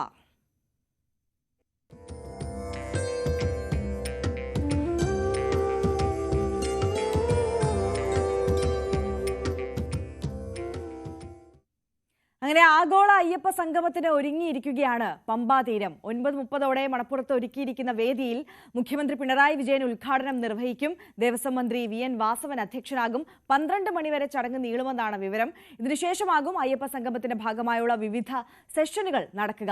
ശബരിമലയുടെ സമഗ്ര വികസനവുമായി ബന്ധപ്പെട്ട മാസ്റ്റർ പ്ലാനാണ് പ്രധാന ചർച്ചയായി വരുന്നത്. ഇതര സംസ്ഥാനങ്ങളിൽ നിന്നുള്ള മന്ത്രിമാരടക്കം ചടങ്ങിൽ പങ്കെടുക്കുന്നുണ്ട്. അപ്പോൾ നമുക്ക് കൂടുതൽ വിവരങ്ങൾ നമ്മുടെ ടീമിനോട് തന്നെ ചോദിക്കാൻ. ഞാൻ നേരത്തെ പറഞ്ഞല്ലോ, ന്യൂസ് 8ന്റെ ടീം സർവ്വസജ്ജമായിട്ട് പമ്പാ തീരത്ത് നിൽക്കുകയാണ്. മഞ്ജുഷ് ഗോപാലുണ്ട്, രഞ്ജിത്ത് രാമചന്ദ്രനുണ്ട്, ഡാൻ കുര്യനുണ്ട്, അതേപോലെ തന്നെ ശശിനാരായണനും നമുക്കൊപ്പം ചേരും. ആദ്യം നമുക്കൊപ്പം രാവിലെയിൽ ചേരുന്നത് രഞ്ജിത്തും മഞ്ജുഷുമാണ്. അപ്പോൾ മഞ്ജുഷും രഞ്ജിത്തുമാണ് ഇനി പ്രേക്ഷകർക്കൊപ്പം രാവിലെയിൽ തുടരുക. അവരാണ് പമ്പാ തീരത്ത് നിന്ന് ആഗോള അയ്യപ്പ സംഗമത്തിന്റെ വിശേഷങ്ങളുമായി രാവിലെ ഇനി നയിക്കുക. Manjusha, Ranjith, good morning. അവിടെ എല്ലാ ഒരുക്കങ്ങളും പൂർത്തിയായി കഴിഞ്ഞിരിക്കുകയല്ലേ? പ്രതിനിധികൾ ഇങ്ങനെ വന്നുകൊണ്ടേയിരിക്കുകയല്ലേ?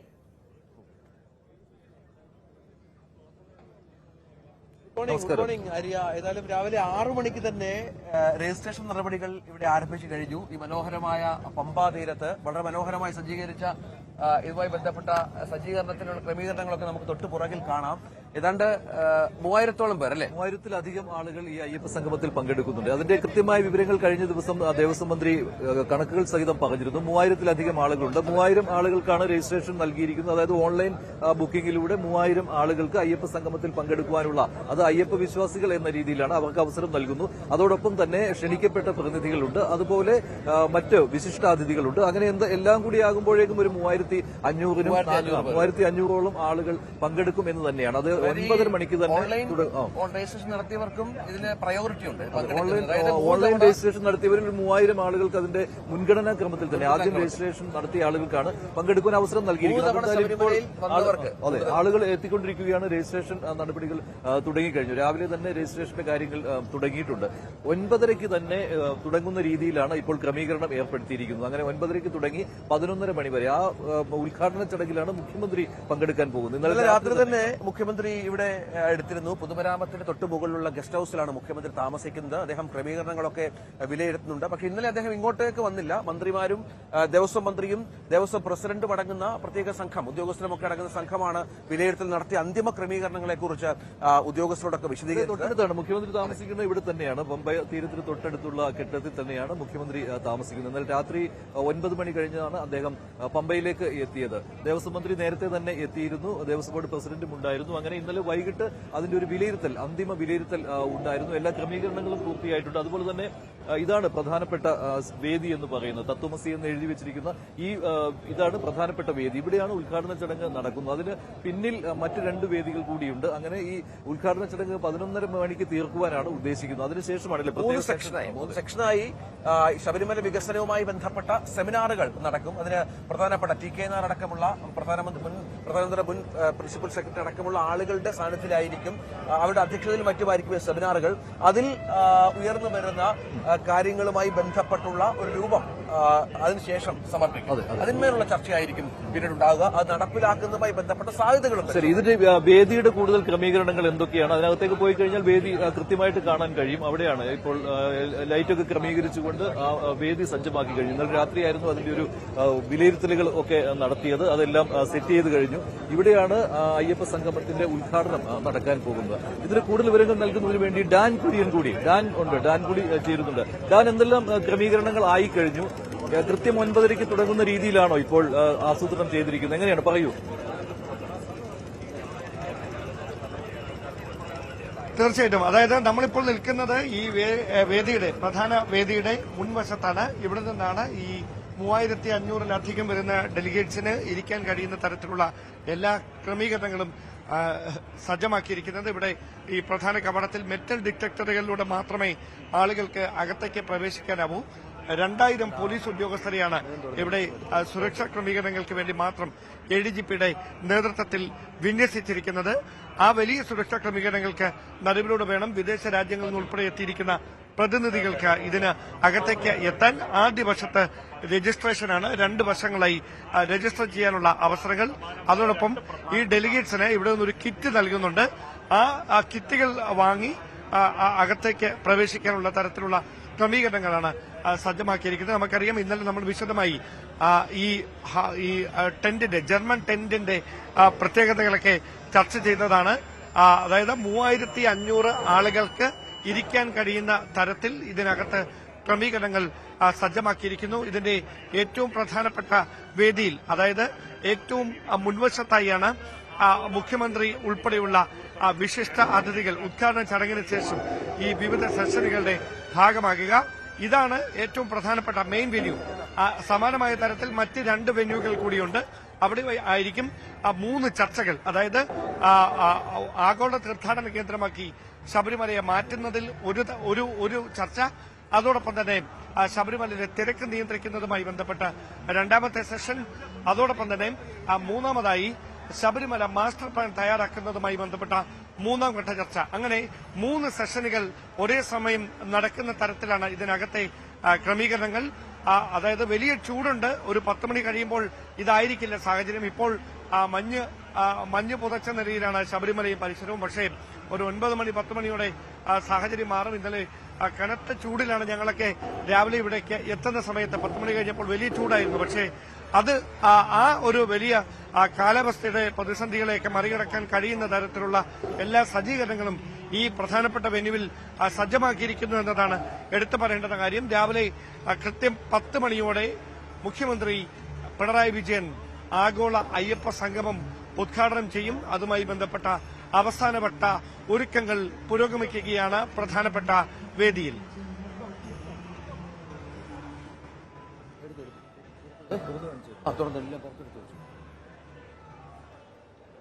അതെ, കൃത്യം 10 മണിക്ക് തന്നെ ഉദ്ഘാടന ചടങ്ങുകൾ ആരംഭിക്കാനുള്ള തരത്തിലാണ് ഇപ്പോൾ ക്രമീകരണങ്ങൾ ഒരുക്കിയിരിക്കുന്നത് എന്നുള്ളതാണ്. ഇവിടെ നമുക്ക് ദൃശ്യങ്ങളിൽ വളരെ കൃത്യമായി തന്നെ കാണാം.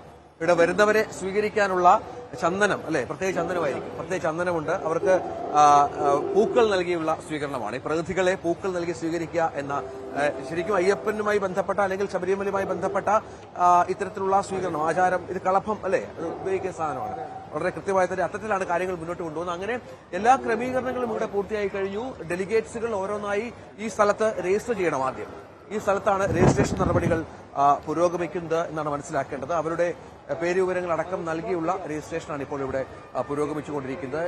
ഇതിനകം തന്നെ രാവിലെ മുതൽ 6 മണിക്ക് മുതൽ തന്നെ വളരെ കൃത്യമായി തന്നെ ആളുകൾ ഇവിടെ എത്തുകയും രജിസ്ട്രേഷൻ നടപടികൾ നടത്തുകയും ചെയ്യുന്നുണ്ട്. അവരുടെ പേരുകൾ നോക്കി അത് കൃത്യമായി രേഖപ്പെടുത്തിയ ശേഷമാണ് ഇവർക്ക് ബാഡ്ജ് നൽകി, ഈ ഡെലിഗേറ്റിന്റെ നോക്കി നമുക്ക് ദൃശ്യങ്ങൾ കാണാം, ഡെലിഗേറ്റിന്റെ ബാഡ്ജുകൾ നൽകി അവരെ അകത്തേക്ക് കയറ്റിവിടുകയാണ്. ഒപ്പം അവർക്ക് പ്രത്യേക കിറ്റുകളും ഈ കിറ്റുകൾ കണ്ട നമുക്ക് നേരത്തെ കാണിച്ചു തന്നെ മനസ്സിലാവും.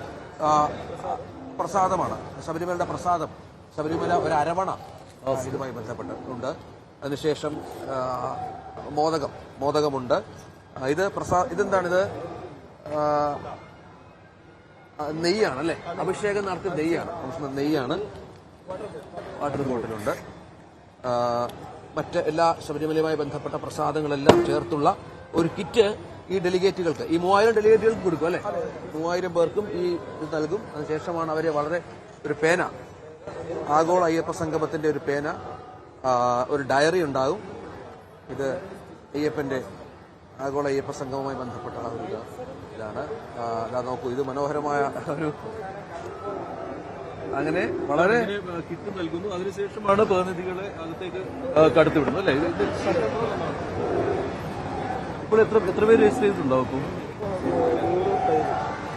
രജിസ്ട്രേഷൻ ഇപ്പോൾ 100 കഴിഞ്ഞിട്ടുണ്ട്. 3000-ഓളം ആളുകളാണ് വരുന്നത്. 3000-ഓളം അയ്യപ്പ വിശ്വാസികൾ വരുന്നു, അയ്യപ്പ ഭക്തർ വരുന്നു. ഇപ്പോൾ 100-ലേറെ പേരുടെ രജിസ്ട്രേഷൻ പൂർത്തിയായി കഴിഞ്ഞു. അതായത് രാവിലെ 6 മണി ആയപ്പോൾ തന്നെ രജിസ്ട്രേഷൻ തുടങ്ങിയിരുന്നു. ഇപ്പോൾ 100-ലേറെ ആളുകൾ രജിസ്ട്രേഷൻ നടത്തിക്കഴിഞ്ഞു. ഇവരെല്ലാം ഓൺലൈനായിട്ട് ബുക്ക് ചെയ്ത് വന്നവരാണ്. അവരാണ് ഇപ്പോൾ ഇങ്ങോട്ട് വന്നുകൊണ്ടിരിക്കുന്നത്. ഇപ്പോൾ വേദിയിലേക്ക് പോവുകയാണെങ്കിൽ ഇവിടെ സുരക്ഷാ പരിശോധന കഴിഞ്ഞതിന് ശേഷം പ്രധാന വേദിയായി, ഇതാണ് നേരെ കാണുന്നതാണ് പ്രധാന വേദി, അങ്ങോട്ട് കടത്തിവിടുന്നു. 9 മണി കഴിയുമ്പോഴേക്കും മുഖ്യമന്ത്രി മുഖ്യമന്ത്രി ഇങ്ങോട്ട് എത്തുമെന്നാണ് അറിയിച്ചിട്ടുള്ളത് അല്ലേ? ദേവസ്വം മന്ത്രി നമ്മളുടെ ക്രമീകരണങ്ങളുമായി ബന്ധപ്പെട്ട് സംസാരിച്ചിരുന്നു അല്ലേ? അദ്ദേഹത്തിന്റെ വാക്കുകളിലേക്ക് ഒന്ന് പോകണം. ദേവസ്വം മന്ത്രി കുറേയേറെ കാര്യങ്ങൾ ഇന്നലെ വൈകിട്ട് വിശദമായ ഒരു അവലോകന യോഗമാണ് ഇവിടെ വേദി ഒന്നിൽ നടന്നത്. ദേവസ്വം ബോർഡ് പ്രസിഡന്റ് ഉണ്ടായിരുന്നു, അതേപോലെ തന്നെ മറ്റ് ദേവസ്വം ബോർഡിന്റെ പ്രധാനപ്പെട്ട ആളുകൾ എല്ലാം പങ്കെടുത്തു. അത് മാത്രമല്ല പിന്നെ അതിന്റെ ഇവന്റ് മാനേജ്മെന്റുമായി ബന്ധപ്പെട്ട ആളുകളെല്ലാം ഉണ്ടായിരുന്നു. അപ്പോൾ ഒരു അന്തിമ ക്രമീകരണം എങ്ങനെയാണ് എന്നുള്ള കാര്യം അദ്ദേഹം വിശദീകരിക്കുകയുണ്ടായി അദ്ദേഹത്തിന്റെ വാക്കുകളിലേക്ക്. അതുപോലെ തന്നെ അദ്ദേഹം മറ്റു കാര്യങ്ങളും പറഞ്ഞു. ഈ ശബരിമല മാസ്റ്റർ പ്ലാനിലെ ഏതെല്ലാം ഭാഗങ്ങളാണ് കൂടുതലായിട്ടും ചർച്ച ചെയ്യാൻ പോകുന്നതെന്ന് അദ്ദേഹത്തിന്റെ വാക്കുകളൊന്ന് കേൾക്കാം. ദേവസ്വം മന്ത്രി ഇന്നലെ സംസാരിച്ചു.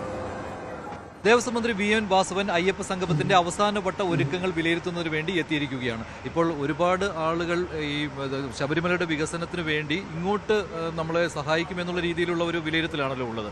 ഇപ്പോൾ തന്നെ അങ്ങനെയുള്ള സഹായം വാഗ്ദാനം ചെയ്ത് ആളുകൾ എത്തിയിട്ടുണ്ടോ? ഇല്ല, ഇപ്പൊ സഹായം നമ്മൾ ഓഫർ ചെയ്യുന്ന മീറ്റിംഗ് അല്ല ഇത്. നമ്മൾ ആദ്യമായി നമുക്കൊരു ഐഡിയ ഉണ്ടാക്കി അവരുടെ മുമ്പിൽ പ്രസന്റ് ചെയ്തിട്ട് വേണ്ട ഇന്നതിന് ഇന്നയാൾ സഹായിക്കാൻ പറയാം. അപ്പോൾ അതുകൊണ്ട് നിങ്ങൾ പറയുന്ന പോലെ ഇൻവെസ്റ്റേഴ്സ് മീറ്റിന്റെ രൂപത്തിൽ ഇതിനെ കാണരുത്.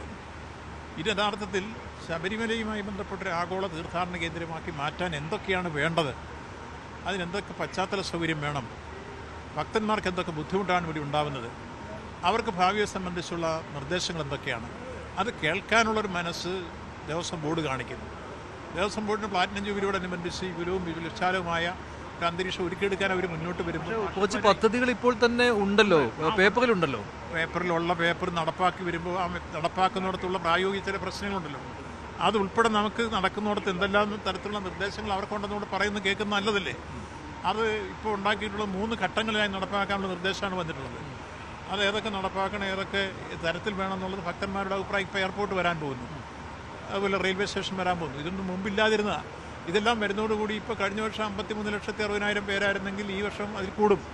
വിമാനത്താവളം വലിയൊരു പ്രാധാന്യം നൽകുന്നുണ്ടല്ലോ, അതിനുള്ള ഒരു ഇൻവെസ്റ്റ്മെന്റ് ഇപ്പോൾ തന്നെ അങ്ങനെ ഒരു പ്രാഥമിക ഘട്ടത്തിലോ അങ്ങനെ എന്തെങ്കിലും ഒരു ഇൻവെസ്റ്റ്മെന്റിന്റെ രൂപത്തിൽ എന്തെങ്കിലും വാഗ്ദാനമോ അങ്ങനെ എന്തെങ്കിലും വന്നിട്ടുണ്ടോ? ഇല്ല, വിമാനത്താവളത്തിന് മറ്റേ വെളിയിൽ നല്ലല്ലോ ഇൻവെസ്റ്റ്മെന്റ്സ് വരേണ്ടത്. വിമാനത്താവളത്തിന് സ്റ്റേറ്റ് ഗവൺമെന്റും കേന്ദ്ര ഗവൺമെന്റ്, അതിൽ സ്റ്റേറ്റ് ഗവൺമെന്റിന്റെ ഭാഗത്ത് നിന്ന് ഭൂമിയെടുക്കൽ പ്രക്രിയ ആരംഭിച്ചു. കേന്ദ്ര ഗവൺമെന്റ് അനുമതി തന്നു. പരിസ്ഥിതി മന്ത്രാലയത്തിന്റെയും അതുപോലെ സാമൂഹ്യ ആർഭരണത്തിന്റെ എല്ലാം റിപ്പോർട്ടുകൾ വന്നു, അതെല്ലാം അംഗീകരിക്കപ്പെട്ടു. പക്ഷേ അപ്പോൾ അത് ഈ സമ്മേളനത്തിന് അതിനുള്ള പ്രാധാന്യം എന്താണ്? ഇവിടെ ഇങ്ങനെ വരുന്നു എന്നുള്ള കാര്യം നമുക്ക് ഇവിടെ അറിയിക്കാവില്ല. ആഗോള തീർത്ഥാടകർക്ക് വരാൻ ഭാവിയിൽ ഉണ്ടാകാൻ പോകുന്ന സൗകര്യം, ഇത് എയർപോർട്ട് വരുന്നു, അതിന്റെ ഭൂമി ഏറ്റെടുക്കൽ പ്രക്രിയ ആരംഭിച്ചു. മണിമല അതുപോലെ എരുമേലി തെക്ക് വില്ലേജ് രണ്ടിൻ്റെയും സർവേ ആരംഭിച്ചു കഴിഞ്ഞു. അപ്പോൾ ഇതെല്ലാം വരാൻ പോകുന്ന പശ്ചാത്തല സൗകര്യമാണെന്ന് അറിഞ്ഞിരിക്കുന്നവർക്ക് നല്ലതല്ലേ ഭാവിയിലൂടെ വരാൻ. അപ്പോൾ ലോകത്തിൻ്റെ നാനാഭാഗത്തു നിന്ന് ഇവിടെ വന്നിറങ്ങാൻ കഴിയുന്ന രൂപത്തിലേക്ക് പ്ലെയിൻ വരുന്നു എന്ന് പറയുമ്പോൾ തന്നെ ഇങ്ങോട്ടുള്ള വരവിന് വലിയ രൂപത്തിലുള്ള ഗ്രാവിറ്റി ഉണ്ടാവും, വലിയ രൂപത്തിൽ തീർത്ഥാടകർ എത്തിച്ചേരും. അപ്പോൾ ഒരു പിൽഗ്രിം ടൂറിസ്റ്റ് സെൻ്റർ എന്ന രൂപത്തിൽ ആഗോള തീർത്ഥാടന കേന്ദ്രമാക്കി മാറ്റി തീർക്കുക നമ്മുടെ കാഴ്ചപ്പാട് അർത്ഥപൂർണ്ണമാക്കാൻ കഴിയും. അതിനുള്ള അവസരം ഉണ്ടാക്കുന്ന കാര്യങ്ങൾ ഇവരുടെ മുമ്പിൽ അവതരിപ്പിക്കുന്നു. അതോടൊപ്പം തന്നെ ഇവിടെ നമുക്ക് കിട്ടിയ മാസ്റ്റർ പ്ലാൻ നടപ്പാക്കുന്നത് സംബന്ധിച്ച രൂപരേഖ അവതരിപ്പിക്കുന്നു. അതിലവരുടെ വിലപ്പെട്ട നിർദ്ദേശങ്ങൾ നമ്മൾ സ്വീകരിക്കുന്നു. ഒപ്പം ഒരു പിൽഗ്രിം ടൂറിസത്തിൻ്റെ ആഗോള വീക്ഷണങ്ങൾ എങ്ങനെയായിരിക്കണം എന്നത് സംബന്ധിച്ച് ഒരു ഐഡിയ ഇവിടെ അവതരിപ്പിക്കുക, അവരുടെ നിർദ്ദേശം രൂപരേഖ തയ്യാറാക്കലേ ഉള്ളൂ അല്ലേ? ഒരു പൊതുനയം രൂപീകരിക്കുക, അതിനെ പറയാം. ഒരു പൊതുനയം ഉണ്ടാക്കിയെടുക്കാൻ സഹായിക്കുന്ന അഭിപ്രായങ്ങൾ. അപ്പോൾ ഇതെല്ലാം വെച്ചുകൊണ്ട് നമ്മളിതിൻ്റെ DPR എല്ലാം ആയിക്കഴിഞ്ഞതിന് ശേഷം ആണ് സ്പോൺസർമാരെ പിന്നെ കണ്ടുപിടിക്കുന്നത്. അന്നേരമാണ് നമുക്ക് ഇൻവെസ്റ്റേഴ്സ് മീഷൻ. അല്ലാതെ ഈ ഒരു ഇതിലൊരു ഓഫറോ അങ്ങനെയൊന്നും പ്രതീക്ഷിക്കുന്നില്ല. ചില ആളുകൾ കേട്ടിട്ട് സംശയമുണ്ടോ? ഇല്ലില്ല, ഒരു സംശയവും വേണ്ട. അതിൽ വെളിയിൽ നിന്ന് ഇതെല്ലാം തയ്യാറായി കഴിയുമ്പോൾ ചില പബ്ലിക് സെക്ടർ വരും, ചില പ്രൈവറ്റ് സെക്ടർ വരും, ചില ഭക്തന്മാർ വരും. മുമ്പ് അങ്ങനെ വന്നിട്ടുണ്ട്, ഇവിടെയുണ്ട്, പ്രശസ്തമായ ക്ഷേത്രത്തിലൊക്കെ വന്നിട്ടുണ്ട്. അപ്പോൾ ഇവിടെ അത്തരത്തിൽ കിട്ടും, ആ കാര്യത്തിൽ സംശയമില്ല. ഇപ്പോൾ ഒരു കാര്യം കൂടി, ഇപ്പോൾ മിനിയാന്ന് താങ്കൾ നിയമസഭയിൽ രേഖാമൂലം എഴുതി നൽകിയ മറുപടിയിൽ 2011-16 കാലഘട്ടത്തിലെ സത്യവാങ്മൂലം യുവതീ പ്രവേശന വിഷയത്തിൽ സർക്കാർ തിരുത്തിയിട്ടില്ല എന്ന് പറയുന്നുണ്ട്. അതിലൊരു പൊരുത്തക്കേടില്ലേ അത്? ഇല്ല, അതിപ്പോഴത്തെ കാര്യമല്ലല്ലോ. പണ്ടത്തെ കാര്യം മാറ്റി കൊടുക്കത്തിട്ടുണ്ടോ ചോദിച്ചപ്പോൾ ഇല്ല, മാറ്റി കൊടുക്കാൻ ഇനി സുപ്രീം കോടതി നിലവിൽ നിൽക്കുന്നൊരു കേസല്ലേ. അന്ന് തന്നെ മാറ്റിയതല്ലേ 2016 നവംബറിൽ തന്നെ? ഇല്ല, സുപ്രീം കോടതിയിൽ ഇപ്പോൾ ഈ കാര്യത്തിൽ നിലവിൽ റിവ്യൂ പെറ്റീഷൻ ഉണ്ട്. ആ റിവ്യൂ പെറ്റീഷന് ഇനി കേൾക്കുന്ന സമയത്തായിരിക്കും ഗവൺമെൻറ്റോട് ചോദിക്കുക ഈ കാര്യത്തിൽ നമ്മുടെ സത്യവാങ്മൂലം കൊടുക്കുക. ആ സമയത്ത് ഗവൺമെൻറ് കൂടി ആലോചിച്ച് എന്താണോ ആ സമയത്ത്. ദേവസ്വം മന്ത്രി നിയമസഭയിൽ പറഞ്ഞ കാര്യം രേഖാമൂലം കൊടുത്തതെന്ന് പറയുന്നത് ഉമ്മൻചാണ്ടി സർക്കാരിൻ്റെ കാലത്തെ സത്യവാങ്മൂലം പിന്നീട് തിരുത്തൽ വരുത്തിയിട്ടില്ല എന്നാണ്. പക്ഷേ പിണറായി സർക്കാർ അധികാരത്തിലെത്തിയ ആദ്യ വർഷം തന്നെ നവംബറിൽ നിലപാട് അറിയിച്ചതാണല്ലോ സുപ്രീം കോടതിയെ യുവതീ പ്രവേശനം സാധ്യമാണ് എന്ന്.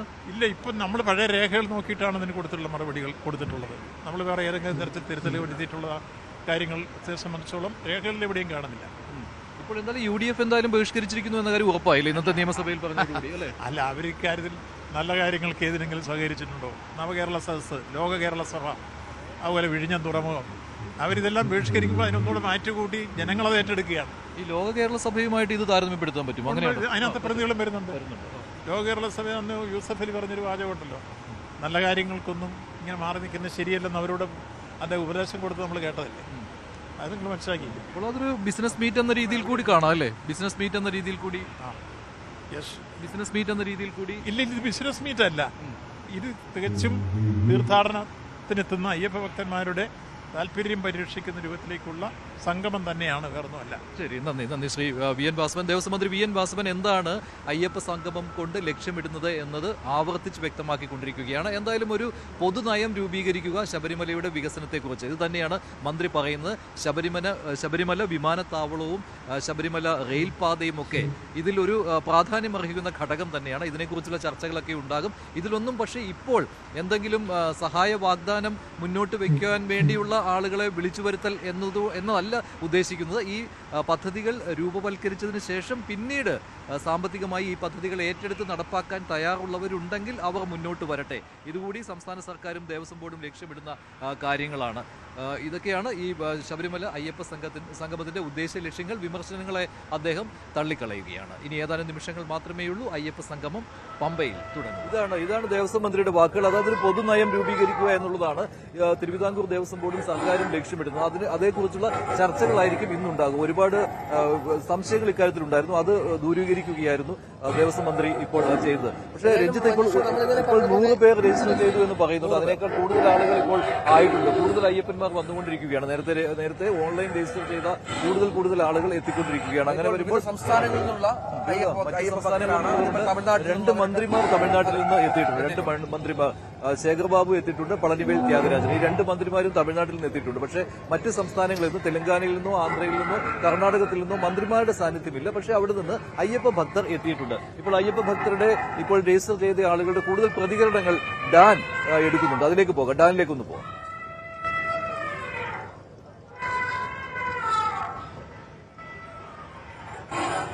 മഞ്ജുഷ, ഞാൻ പ്രധാന വേദിയിലാണ് ഇപ്പോൾ ഉള്ളത്. പ്രധാന വേദിയിൽ ഇതാണ് മുഖ്യമന്ത്രി ഉൾപ്പെടെയുള്ള മന്ത്രിമാർ ഉൾപ്പെടെയുള്ളവർക്ക് വേണ്ടി തയ്യാറാക്കിയിരിക്കുന്ന ഇരിപ്പിടങ്ങൾ.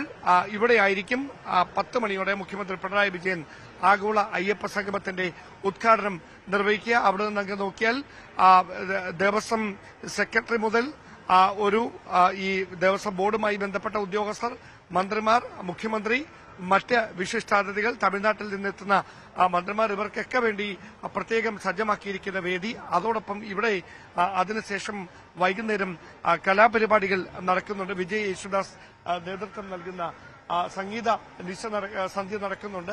അതുകൊണ്ട് തന്നെ അതുമായി ബന്ധപ്പെട്ട ക്രമീകരണങ്ങൾ ഒരു വശത്ത് ഇപ്പോൾ പുരോഗമിക്കുകയാണ്. Devaswom board president PS Prashanth അല്പസമയത്തിനകം നമ്മളോടൊപ്പം ചേരും. പോലീസ് ഉദ്യോഗസ്ഥരുണ്ട്. അതായത് ഇവിടെ കൃത്യമായി ഈ മുഖ്യമന്ത്രി ഉൾപ്പെടെ പങ്കെടുക്കുന്നത് കൊണ്ട് ഒരു പ്രോട്ടോകോൾ നിലനിൽക്കുന്നുണ്ട്. അല്പസമയം കഴിഞ്ഞാൽ മാധ്യമങ്ങൾക്ക് അടക്കം ഇവിടേക്ക് കയറി വരാൻ പറ്റാത്ത ഒരു സാഹചര്യമുണ്ടാകും. ഈ ദൃശ്യങ്ങൾ പകർത്തുക മാത്രം, അല്പസമയം കൊണ്ട് മാത്രമേ നമുക്ക് അതിനുള്ളൊരു അവസരം ഈ വേദിയിൽ നിന്ന് ലഭിക്കുകയുമുള്ളൂ. എന്തായാലും ഒരു കാര്യം ഉറപ്പാണ്, ശബരിമലയെ സംബന്ധിച്ച് ശബരിമലയുടെ ചരിത്രത്തിൽ ഈ ആഗോള അയ്യപ്പ സംഗമം വലിയ തരത്തിൽ ചർച്ചയായി മാറുന്ന, അല്ലെങ്കിൽ ആഗോള അയ്യപ്പ സംഗമം ശബരിമലയുടെ വികസനത്തിനും അതോടൊപ്പം പ്രധാനമായി ഉയർത്തിക്കാണിച്ച 3 ലക്ഷ്യങ്ങൾ, ആ 3 ലക്ഷ്യങ്ങൾ സംബന്ധിച്ച വിശദമായ ചർച്ചകൾക്കും ഇന്നത്തെ ഈ ഒരു സംഗമ ദിനം വേദിയാകും എന്ന കാര്യത്തിൽ യാതൊരു സംശയവും വേണ്ട. ഇനി അറിയാനുള്ളത്, നേരത്തെ സൂചിപ്പിച്ച പോലെ ഈ 100 പ്രതിനിധികളിൽ നിന്ന് 3000 ആളുകളിലേക്ക് ആ പ്രതിനിധികളുടെ എണ്ണം ഉയരുമ്പോൾ അവരുടെ ഭാഗത്തു നിന്ന് ഉണ്ടാകുന്ന പ്രതികരണങ്ങൾ, ഈ ആഗോള അയ്യപ്പ സംഗമവുമായി ബന്ധപ്പെട്ട് അവരുടെ ഭാഗത്തു നിന്നുണ്ടാകുന്ന പ്രതികരണങ്ങൾ, അത് ഏതൊക്കെ തരത്തിൽ ശബരിമലയുടെ വികസനത്തിന് മുമ്പോട്ട് വെക്കുന്ന ആശയങ്ങൾ, അത് അത്തരത്തിൽ ഈ ശബരിമലയെ ആഗോള തീർത്ഥാടന കേന്ദ്രമാക്കി മാറ്റുന്നതിന് സഹായകരമാകും എന്നതാണ് പ്രധാനപ്പെട്ട ചോദ്യം. അതിന് സഹായകരമാകുന്ന ഇടപെടലുകൾ സർക്കാരിന്റെ ഭാഗത്തു നിന്ന് ഉണ്ടാകുക എന്നൊരു പ്രധാനപ്പെട്ട ഒരു ലക്ഷ്യം കൂടി ഇന്നത്തെ ഈ ആഗോള അയ്യപ്പ സംഗമത്തിനുണ്ട്. എന്തായാലും അതുമായി ബന്ധപ്പെട്ട അവസാനപ്പെട്ട ഒരുക്കങ്ങൾ പുരോഗമിക്കുകയാണ്. നമുക്ക് അല്പസമയത്തിനകം ഈ പ്രതിനിധികൾ ഉൾപ്പെടെയുള്ളവരിലേക്ക് എത്തിച്ചേരാൻ കഴിയും. ഇതാണ് ഇവിടെ ഇരിപ്പിടങ്ങളടക്കം, വിശിഷ്ടാതിഥികൾക്ക് ഇരിപ്പിടങ്ങൾ അടക്കം ഒരുക്കിയിരിക്കുന്നത്. ഏറ്റവും പ്രധാനപ്പെട്ട ഈ അയ്യപ്പ സംഗമത്തിന് വേദിക്ക് തൊട്ട് അടുത്തായിട്ടാണ്, ആ ഒരു ലെയർ കഴിഞ്ഞിട്ടാണ് പ്രതിനിധികൾക്ക് ഇരിക്കാനുള്ള സ്ഥലം സജ്ജമാക്കിയിരിക്കുന്നത്. എന്തായാലും ആധുനിക സജ്ജീകരണങ്ങളുടെ ക്രമീകരണങ്ങൾ ഇവിടെ പൂർത്തിയായിരിക്കുന്നു. 18 രാജ്യങ്ങളിൽ നിന്ന് ഏതാണ്ട് 260-ലധികം പ്രതിനിധികൾ വിദേശത്ത് നിന്ന് മാത്രം ഇവിടേക്ക് എത്തുന്നുണ്ട് എന്നാണ് സംഘാടകർ അറിയിച്ചിരിക്കുന്നത്. അതിനു പുറമെയാണ് ഓൺലൈനായി രജിസ്റ്റർ ചെയ്ത 4800-ലധികം ആളുകളിൽ നിന്ന് തെരഞ്ഞെടുക്കപ്പെട്ട 3000 പേർക്ക് ഇരിക്കുന്നതിനുള്ള ക്രമീകരണങ്ങൾ മറുവശത്തും സജ്ജമായിരിക്കുന്നത്. എന്തായാലും നമുക്ക് ഈ പ്രതിനിധികളെ എത്തിയിരിക്കുന്നവരുടെ വാക്കുകളിലേക്ക് കൂടി പോകേണ്ടതുണ്ട്. Sir, you are from Telangana, sir. Telangana. You are alone here, oh? Alone, sir. Okay. How is your expectations regarding this Agola Ayyappa Sangamam? Excellent, sir. Good. Good. Okay. You have how many times you have visited Sabarimala before? I am first time 1992 from 2025. 5 times Mala. All times civil attend. Yearly 10 times attend Ayyappa Darshan. Monthly puja. Now you have given online registration. Online registration. Lucky I am choice invite. Okay. Your good name? Sir, Dabbu Anand Dabbu. Okay, all the best. Thank you, sir. Okay. തെലങ്കാനയിൽ നിന്നെത്തിയ ഈ സമ്മേളനത്തിൽ പങ്കെടുക്കുന്ന ഒരു പ്രതിനിധിയാണ് നമ്മളോട് സംസാരിച്ചത്. ഇങ്ങനെ മറ്റ് സംസ്ഥാനങ്ങളിൽ നിന്ന് അടക്കം രജിസ്റ്റർ ചെയ്യപ്പെട്ട് ഇവിടേക്ക് എത്തിയിരിക്കുന്ന പ്രതിനിധികൾ രാവിലെ മുതൽ ഇവിടേക്ക് എത്തിക്കൊണ്ടേയിരിക്കുകയാണ്. അത് തന്നെയാണ് ഈ ആഗോള അയ്യപ്പ സംഗമം. അത് കേരളത്തിൽ മാത്രം ഒതുങ്ങുന്നതല്ല, ദക്ഷിണേന്ത്യൻ സംസ്ഥാനങ്ങളിൽ മാത്രം ഒതുങ്ങുന്നതല്ല. അതിനപ്പുറത്തേക്ക് ഈ നമ്മുടെ രാജ്യത്തിന്റെ പേര് വിദേശ രാജ്യങ്ങളിലേക്ക് വരെ എത്തിക്കുന്നതിൽ നിർണായകമായ പങ്ക് വഹിച്ചിട്ടുണ്ട് ശബരിമല എന്ന് വ്യക്തമാക്കുന്ന തരത്തിൽ വിദേശത്തു നിന്നുള്ള ശബരിമല വിശ്വാസികളുടെ സാന്നിധ്യം കൂടി ഈ ആഗോള അയ്യപ്പ സംഗമത്തിന്റെ പ്രസക്തി വർദ്ധിപ്പിക്കുന്നു എന്ന് വേണം പറയാൻ. You are all from Tamil Nadu. Tanjavur. Both of you. Okay. Tanjavur and Pattukotai.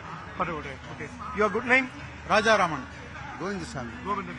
How is your expectation regarding this Ayyappa Sangam? Excellent. It is excellent. More than our expectation. More than your expectation? Yes. Okay. I did not expect this much. It is perfect. More than perfect. How many times you have visited Sabarimala before? More than 30 times. 30 times? 40 times.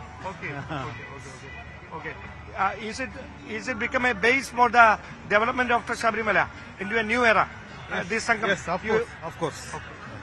Since our They have to implement the programs. Rather than this meeting, they have to implement the suggestions given by the devotees. You all have suggestions? Yes, of course. Okay. What is your prime suggestion for the development of Sabarimala? Prime suggestion, if you ask me, Crowd control. yeah, they have to crowd management still to be improved. That is the main suggestion. And the holy places, the natural things should not be disturbed. Development without Without destroying the natural habitat. Okay. And also plastic still That is the main agenda. 200% to be banned. Okay. And heavy fine to be implemented. If any violation, heavy fine to be implemented. Okay. You are only 2 from there. Okay. Since our Guruswami is out of country, so we came here on behalf of them, on behalf of our team, we just. Okay, keep going on. Okay. തഞ്ചാവൂരിൽ നിന്നുള്ള അയ്യപ്പ ഭക്തരാണ് അവർ. പ്രതിനിധികളെ ഇവിടേക്ക് എത്തിയവരാണ്. ഏതാണ്ട് 30 തവണയിലധികം ശബരിമല ഇതിനു മുമ്പ് സന്ദർശിച്ചിട്ടുള്ളവരാണ് എന്നാണ് അവർ വ്യക്തമാക്കിയത്. അങ്ങനെ പ്രതീക്ഷിച്ചതിനേക്കാൾ വലിയ ക്രമീകരണങ്ങൾ ആഗോള അയ്യപ്പ സംഗമവുമായി ബന്ധപ്പെട്ട് ഇവിടെ സജ്ജമാക്കിയിട്ടുണ്ട്. ഇനി ഇത് ഇവിടെ ഉയരുന്ന ആശയങ്ങൾ നടപ്പിലാക്കിയെടുക്കുക, അവിടെ സുസ്ഥിര വികസനം പ്രകൃതിക്ക് ദോഷം വരാത്ത രീതിയിൽ യാഥാർത്ഥ്യമാക്കുക, അത് മാത്രമാണ് തങ്ങളുടെ ആഗ്രഹമെന്ന് വ്യക്തമാക്കിക്കൊണ്ടാണ് മറ്റ് സംസ്ഥാനങ്ങളിൽ നിന്ന് ഇവിടേക്ക് എത്തിയിരിക്കുന്ന അയ്യപ്പ ഭക്തർ അടക്കം ഈ ആഗോള അയ്യപ്പ സംഗമത്തിന്റെ ഭാഗമാകുന്നത് എന്നതാണ് എടുത്തു പറയേണ്ടുന്ന കാര്യം.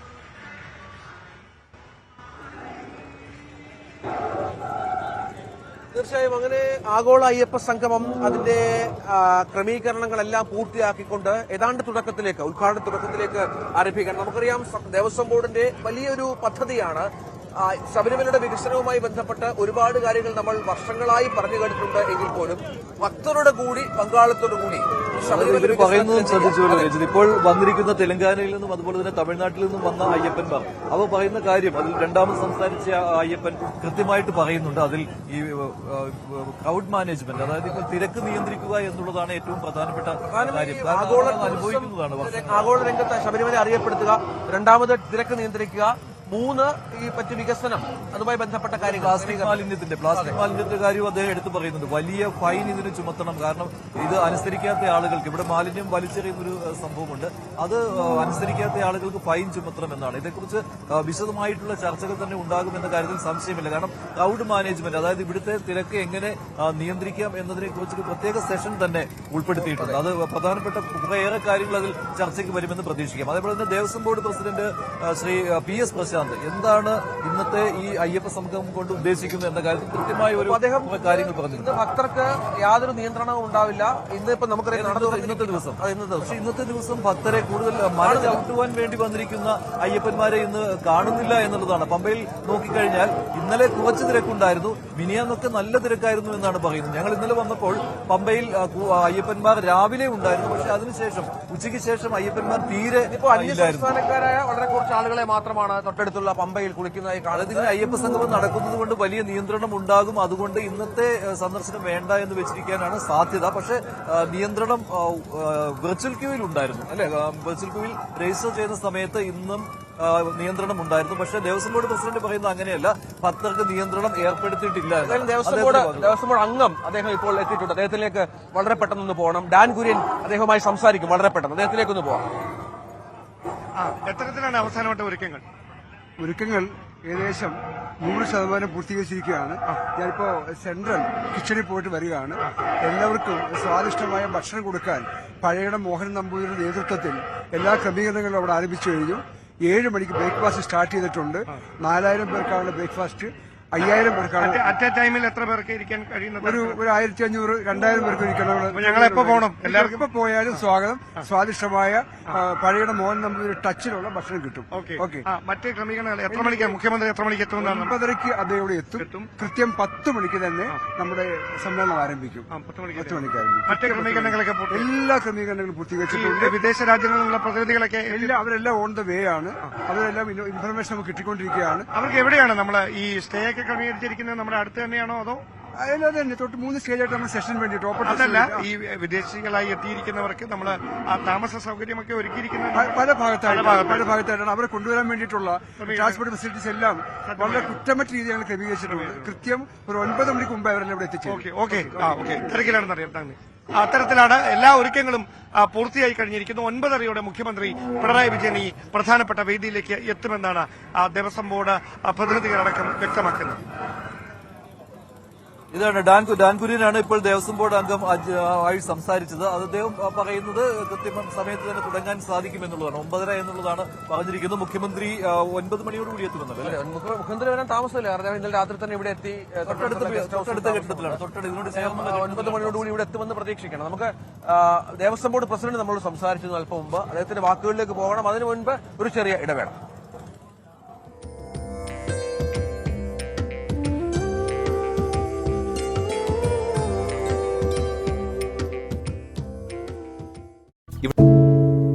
ഒരു മാധ്യമ പ്രവർത്തക എന്ന നിലയ്ക്ക് ഇപ്പോൾ ഏറ്റവും കൂടുതൽ കൈകാര്യം ചെയ്യേണ്ടി വരുന്നത് ലഹരിയുമായി ബന്ധപ്പെട്ട വാർത്തകളാണ്.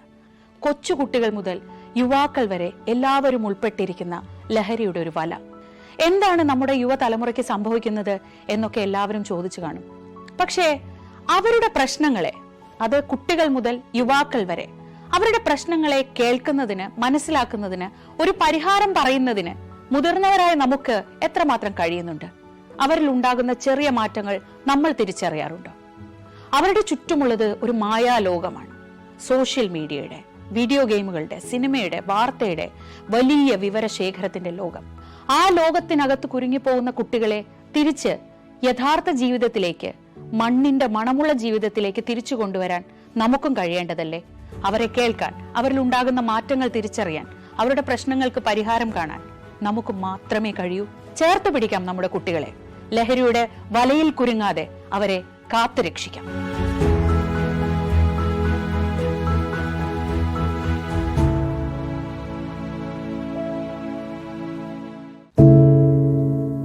എന്തു പറ്റി നമ്മുടെ നാടിന് എന്ന് ചോദിച്ചു പോകുന്ന കാര്യങ്ങളാണ് ഇപ്പോൾ സംഭവിക്കുന്നത്. എന്തൊക്കെയാണ് നമ്മുടെ യുവതലമുറ തെരുവുകളിൽ കാട്ടിക്കൂട്ടുന്നത്? കൊല്ലാൻ പോലും മടികാട്ടാത്ത ഇവർ സ്വബോധത്താൽ ഇങ്ങനെയൊന്നും ചെയ്യില്ല. നാടിന്റെ അഭിമാനമായി വളരേണ്ട യുവത്വത്തെ ഇങ്ങനെ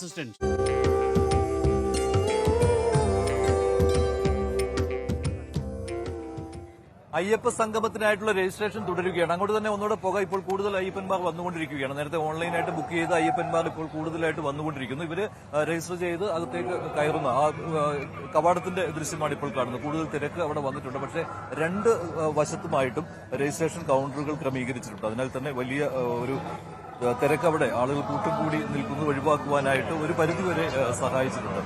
ഇങ്ങനെയാണ് സ്വീകരണം ഒരുക്കുന്നു ഓരോ അയ്യപ്പന്മാർക്കും. ഇത് കേരളത്തിൽ നിന്നും തമിഴ്നാട്ടിൽ നിന്നും ആന്ധ്ര, തെലങ്കാന, കർണാടകം അതുപോലെ തന്നെ മറ്റ് രാജ്യങ്ങളിലെ ഏതാനും പ്രതിനിധികളും ഇങ്ങനെയാണ് അയ്യപ്പന്മാർ ഇങ്ങോട്ട് വന്നുകൊണ്ടിരിക്കുന്നത്. അവർക്കുള്ള രജിസ്ട്രേഷൻ കൗണ്ടറിൽ ചെറിയൊരു തിരക്ക് അതാണ് ഇപ്പോൾ കാണുന്നത്. ഇങ്ങനെ കിറ്റ് കൊടുത്തു, നേരത്തെ അത് കാണിച്ചതാണ് കിറ്റിൽ എന്തൊക്കെ കാര്യങ്ങൾ ഉണ്ട് എന്നുള്ളത്. ഈ കിറ്റ് നൽകി അതിനുശേഷം അവരെ സുരക്ഷാ പരിശോധനയും കഴിഞ്ഞാണ് വേദി ഒന്നിലേക്ക് കടത്തിവിടുന്നത്. Thiruvithamkoor Devaswom board president Shri PS Prashanth എന്തൊക്കെയാണ് ഈ അയ്യപ്പ സംഗമത്തിൽ ചർച്ച ചെയ്യാൻ പോകുന്നത്, അതുപോലെ എന്തെല്ലാം ക്രമീകരണങ്ങൾ നടത്തിയിരിക്കുന്നു, ഇതിനെക്കുറിച്ച് വിശദമായിട്ട് സംസാരിച്ചു. PS പ്രശാന്തിന്റെ വാക്കുകൾ കൂടി കേൾക്കാം. ഒപ്പം ആ ദൃശ്യങ്ങൾ അത് എങ്ങനെയാണ് അയ്യപ്പന്മാർ ഇങ്ങോട്ടും വന്നുകൊണ്ടിരിക്കുന്നത്, അവരെ ഏത് രീതിയിലാണ് അകത്ത് ആനയിച്ചു കൊണ്ടുപോകുന്നത്, ഇതിന്റെ എല്ലാം തത്സമയ ദൃശ്യങ്ങൾ കാണാം. ഒപ്പം PS പ്രശാന്തിന്റെ പ്രതികരണം അതൊന്ന് കേൾക്കാം. അപ്പോൾ വളരെ പ്രധാനപ്പെട്ട ആഗോള അയ്യപ്പ സംഗമം, ഇന്ന് നടക്കുന്ന ആഗോള അയ്യപ്പ സംഗമത്തിന്റെ ഏറ്റവും ഒടുവിലത്തെ ക്രമീകരണങ്ങൾ നമ്മളോട് ദേവസ്വം ബോർഡ് പ്രസിഡന്റ് തന്നെ വിശദീകരിക്കും. ഇന്നിപ്പോൾ പ്രത്യേകിച്ച് എന്തെങ്കിലും നിയന്ത്രണങ്ങൾ അങ്ങനെ എന്തെങ്കിലും ഏർപ്പെടുത്തിയിട്ടുണ്ടോ? ഒരു നിയന്ത്രണം ഇല്ലല്ലോ ഇവിടെ എല്ലാവരെയും ഇവിടേക്ക് കടന്നു വരുന്ന ഒരു ഭക്തനും ദർശനത്തെത്തുമ്പോൾ ഒരു ബുദ്ധിമുട്ടും ഇതുമായി ബന്ധപ്പെട്ടുണ്ടാകുന്നില്ല. SLQ open ചെയ്തിട്ടിരിക്കുകയാണ്. എല്ലാവർക്കും ഇവിടെ ദർശനം നടത്തി പോകാവുന്ന സൗകര്യമാണ് ഇവിടെ ഒരുക്കിയിരിക്കുന്നത്. ഇവിടെ വന്ന ഭക്തർ കുറേ പേർ ശബരിമലയിലേക്ക് പോയിട്ടുണ്ട്. നാളെ രാവിലെ ഇവിടെ വന്ന് പങ്കെടുക്കും. നാളെ ഈ ആഗോള അയ്യപ്പ സംഗമത്തിൽ പങ്കെടുക്കുന്നതിൽ ഈ സമ്മേളനത്തിന് ശേഷം തിരിച്ചു പോയി തൊഴുവാനുള്ള സംവിധാനവും ഞങ്ങൾ ഒരുക്കിയിട്ടുണ്ട്. അതെല്ലാം ഒരു പ്രത്യേകമായ സംവിധാനമല്ല, ഒരുപോലെ തന്നെയാണ്. കാരണം ഇവിടെ ഒരു സാധാരണ ദിവസങ്ങളിൽ 1,00,000 90,000 80,000 തൊഴുതു പോകുന്ന സ്ഥിതിയാണല്ലോ ഇവിടെ ഉള്ളത്. അതിനു വേണ്ടിയിട്ടുള്ള പോലീസിനൊക്കെ ഒരുക്കിയിട്ടുണ്ട്. അതുകൊണ്ട് നാളെ 3,000 പേര് ഒരുമിച്ച് പോയി തൊഴുകുമ്പോഴും സാധാരണ ഭക്തർക്ക് ഒരു ബുദ്ധിമുട്ടും ഇല്ലാത്ത രീതിയിൽ ക്രമീകരിക്കുവാൻ പോലീസ് സംവിധാനം ഒരുക്കിയിട്ടുണ്ട്. മറ്റ് ഈ അവസാനവട്ടത്തെ ഒരു ക്രമീകരണമായിട്ട് ബന്ധപ്പെട്ട് ചോദിക്കുകയാണ്, മറ്റ് എന്തെങ്കിലും അഡീഷണൽ ആയിട്ട് ഈ 10,000-4,000 പേര് വരുന്നവരാണ്, അവരെ നേരെ മല കയറ്റി കൊണ്ടുപോയി തൊഴിയിക്കുക അല്ലേ? അപ്പം അല്ലാതെ വരുന്ന ആളുകളുണ്ടാവും, സ്വാഭാവികമായിട്ട് അവർക്ക് ഇവിടെ പങ്കെടുക്കാൻ സാധിക്കില്ല, അവർക്കുള്ള നിയന്ത്രണങ്ങളൊന്നും ഉണ്ടാവില്ല. അതിൻ്റെ ആവശ്യമില്ലല്ലോ. കാരണം ശബരിമല എന്ന് പറയുന്നത് ഒരു 3,000-4,000 പേര് വന്നാൽ നിറയുന്ന സംഭവമല്ലല്ലോ. സാധാരണഗതിയിൽ തന്നെ ഞാൻ നേരത്തെ പറഞ്ഞതുപോലെ 50,000-60,000 ഒക്കെ വരുന്നതാണ്. പിന്നെ മാസാവസാന പൂജയ്ക്ക് നിങ്ങൾ സാധാരണഗതിയിലൊന്ന് പഠിച്ചാൽ അറിയാം. മാസപൂജയ്ക്ക് അവസാന ദിവസമൊക്കെ വരുമ്പോൾ ഇവിടെ വളരെ 2,000-3,000 പേരൊക്കെ വരുള്ളൂ. പക്ഷേ നാളെ വൈകുന്നവരൊക്കെ ആകുമ്പോൾ തിരക്ക് വളരെ കുറവായിരിക്കും. ഒരു 5,000-6,000 പേരൊക്കെ വന്നാലും നമുക്ക് മാനേജ് ചെയ്യുന്നതിന് യാതൊരു പ്രയാസമില്ല. അയ്യപ്പ സംഗമത്തിന്റെ പശ്ചാത്തലത്തിലാണോ അവർക്ക് സ്വയം നിയന്ത്രണമാണോ എന്നുള്ളതാണ്? അല്ല, അങ്ങനെ ഒരു സ്വയം നിയന്ത്രണത്തിൻ്റെ കാര്യമില്ല. കാരണം നമുക്ക് 30,000-40,000 ഒരു ദിവസം തൊഴുതു പോകുന്ന സംവിധാനം ഉണ്ടല്ലോ ഇവിടെ. മാസപൂജയ്ക്ക് സാധാരണഗതിയിൽ കഴിഞ്ഞ മാസം തന്നെ ആദ്യത്തെ 2-3 ദിവസം 46,000-35,000 വരെ വന്നു പോയി. അപ്പോഴൊന്നും ഒരു ബുദ്ധിമുട്ടുണ്ടായില്ലല്ലോ. അതുപോലെ ഇത് ബുദ്ധിമുട്ടില്ലാതെ പോവും. ഇനി ഒരു ആഗോള സംഗമം നടക്കുന്നത് കൊണ്ട് എല്ലാവരും കൂടി ഉണ്ടാക്കുന്നൊരു കൺഫ്യൂഷൻ മാത്രമേ ഉള്ളൂ. ഇവിടെ വലിയ പ്രശ്നമാണ്, എന്തോ കുഴപ്പമാണ് എന്നുള്ള മട്ടിൽ ചില കോണുകളിൽ നിന്നുണ്ടാകുന്ന പ്രചരണമാണ്. ആരാണ് അതിൻ്റെ പിന്നിൽ? സ്വാഭാവികമായിട്ട് ആരാണെന്ന് നിങ്ങൾക്ക് തന്നെ അറിയാവുന്നതല്ലേ. ഇനിയിപ്പോൾ ഞാൻ പ്രത്യേകിച്ച് പറയേണ്ട കാര്യമില്ലല്ലോ. ഞങ്ങളെ സംബന്ധിച്ചിടത്തോളം ഞങ്ങൾക്കിതൊന്നും ഒരു പ്രശ്നമുള്ള കാര്യമല്ല. കാരണം ഞങ്ങൾ ആരോടും കലഹിക്കാനോ പ്രതിഷേധിക്കാനോ അല്ല ഈ അയ്യപ്പ സംഗമം സംഘടിപ്പിച്ചിരിക്കുന്നത്. ഇത് ശബരിമലയുടെ, എപ്പോഴും ഞാൻ പറയുന്നത് ആവർത്തിച്ച് പറഞ്ഞ് എനിക്ക് തന്നെ മടുത്തു കഴിഞ്ഞു. കാരണം ശബരിമലയുടെ ഒരു വികസനം മാത്രമാണ് ഞങ്ങളുടെ ലക്ഷ്യം. ഞങ്ങൾക്ക് ആരോടും വിരോധമില്ല. എല്ലാവരും ഞങ്ങളോട് സഹകരിക്കണം. ഞങ്ങൾക്ക് കേരള സർക്കാരിൻ്റെ പിന്തുണ വേണം, കേന്ദ്ര സർക്കാരിൻ്റെ പിന്തുണ വേണം, എല്ലാ രാഷ്ട്രീയ പാർട്ടികളുടെയും പിന്തുണ വേണം, മത സാമുദായിക അംഗങ്ങളുടെ സാംസ്കാരിക സംഘടനകളുടെ പിന്തുണ വേണം. എല്ലാവരും കൂടി ഒരുമിച്ച് നിന്ന് ഈ ശബരിമല വികസനം സാധ്യമാക്കണം, പൂർത്തിയാക്കണം എന്നത് മാത്രമാണ് ഞങ്ങൾക്കൊരു അഭ്യർത്ഥനയായി പറയാം. ഒരു ബദൽ സംഗമം പന്തളത്ത് നടക്കുന്നുണ്ട്, അതിനെക്കുറിച്ച് എന്താണ്? അതൊക്കെ നടക്കട്ടെ, നല്ലത് തന്നെയാണ്. എന്തായാലും ഭഗവാന്റെ പേരിലല്ലേ എന്തായാലും നടക്കുന്നത്. നന്നായി നടക്കട്ടെ. എല്ലാ ആശംസകളും. Okay, thank you.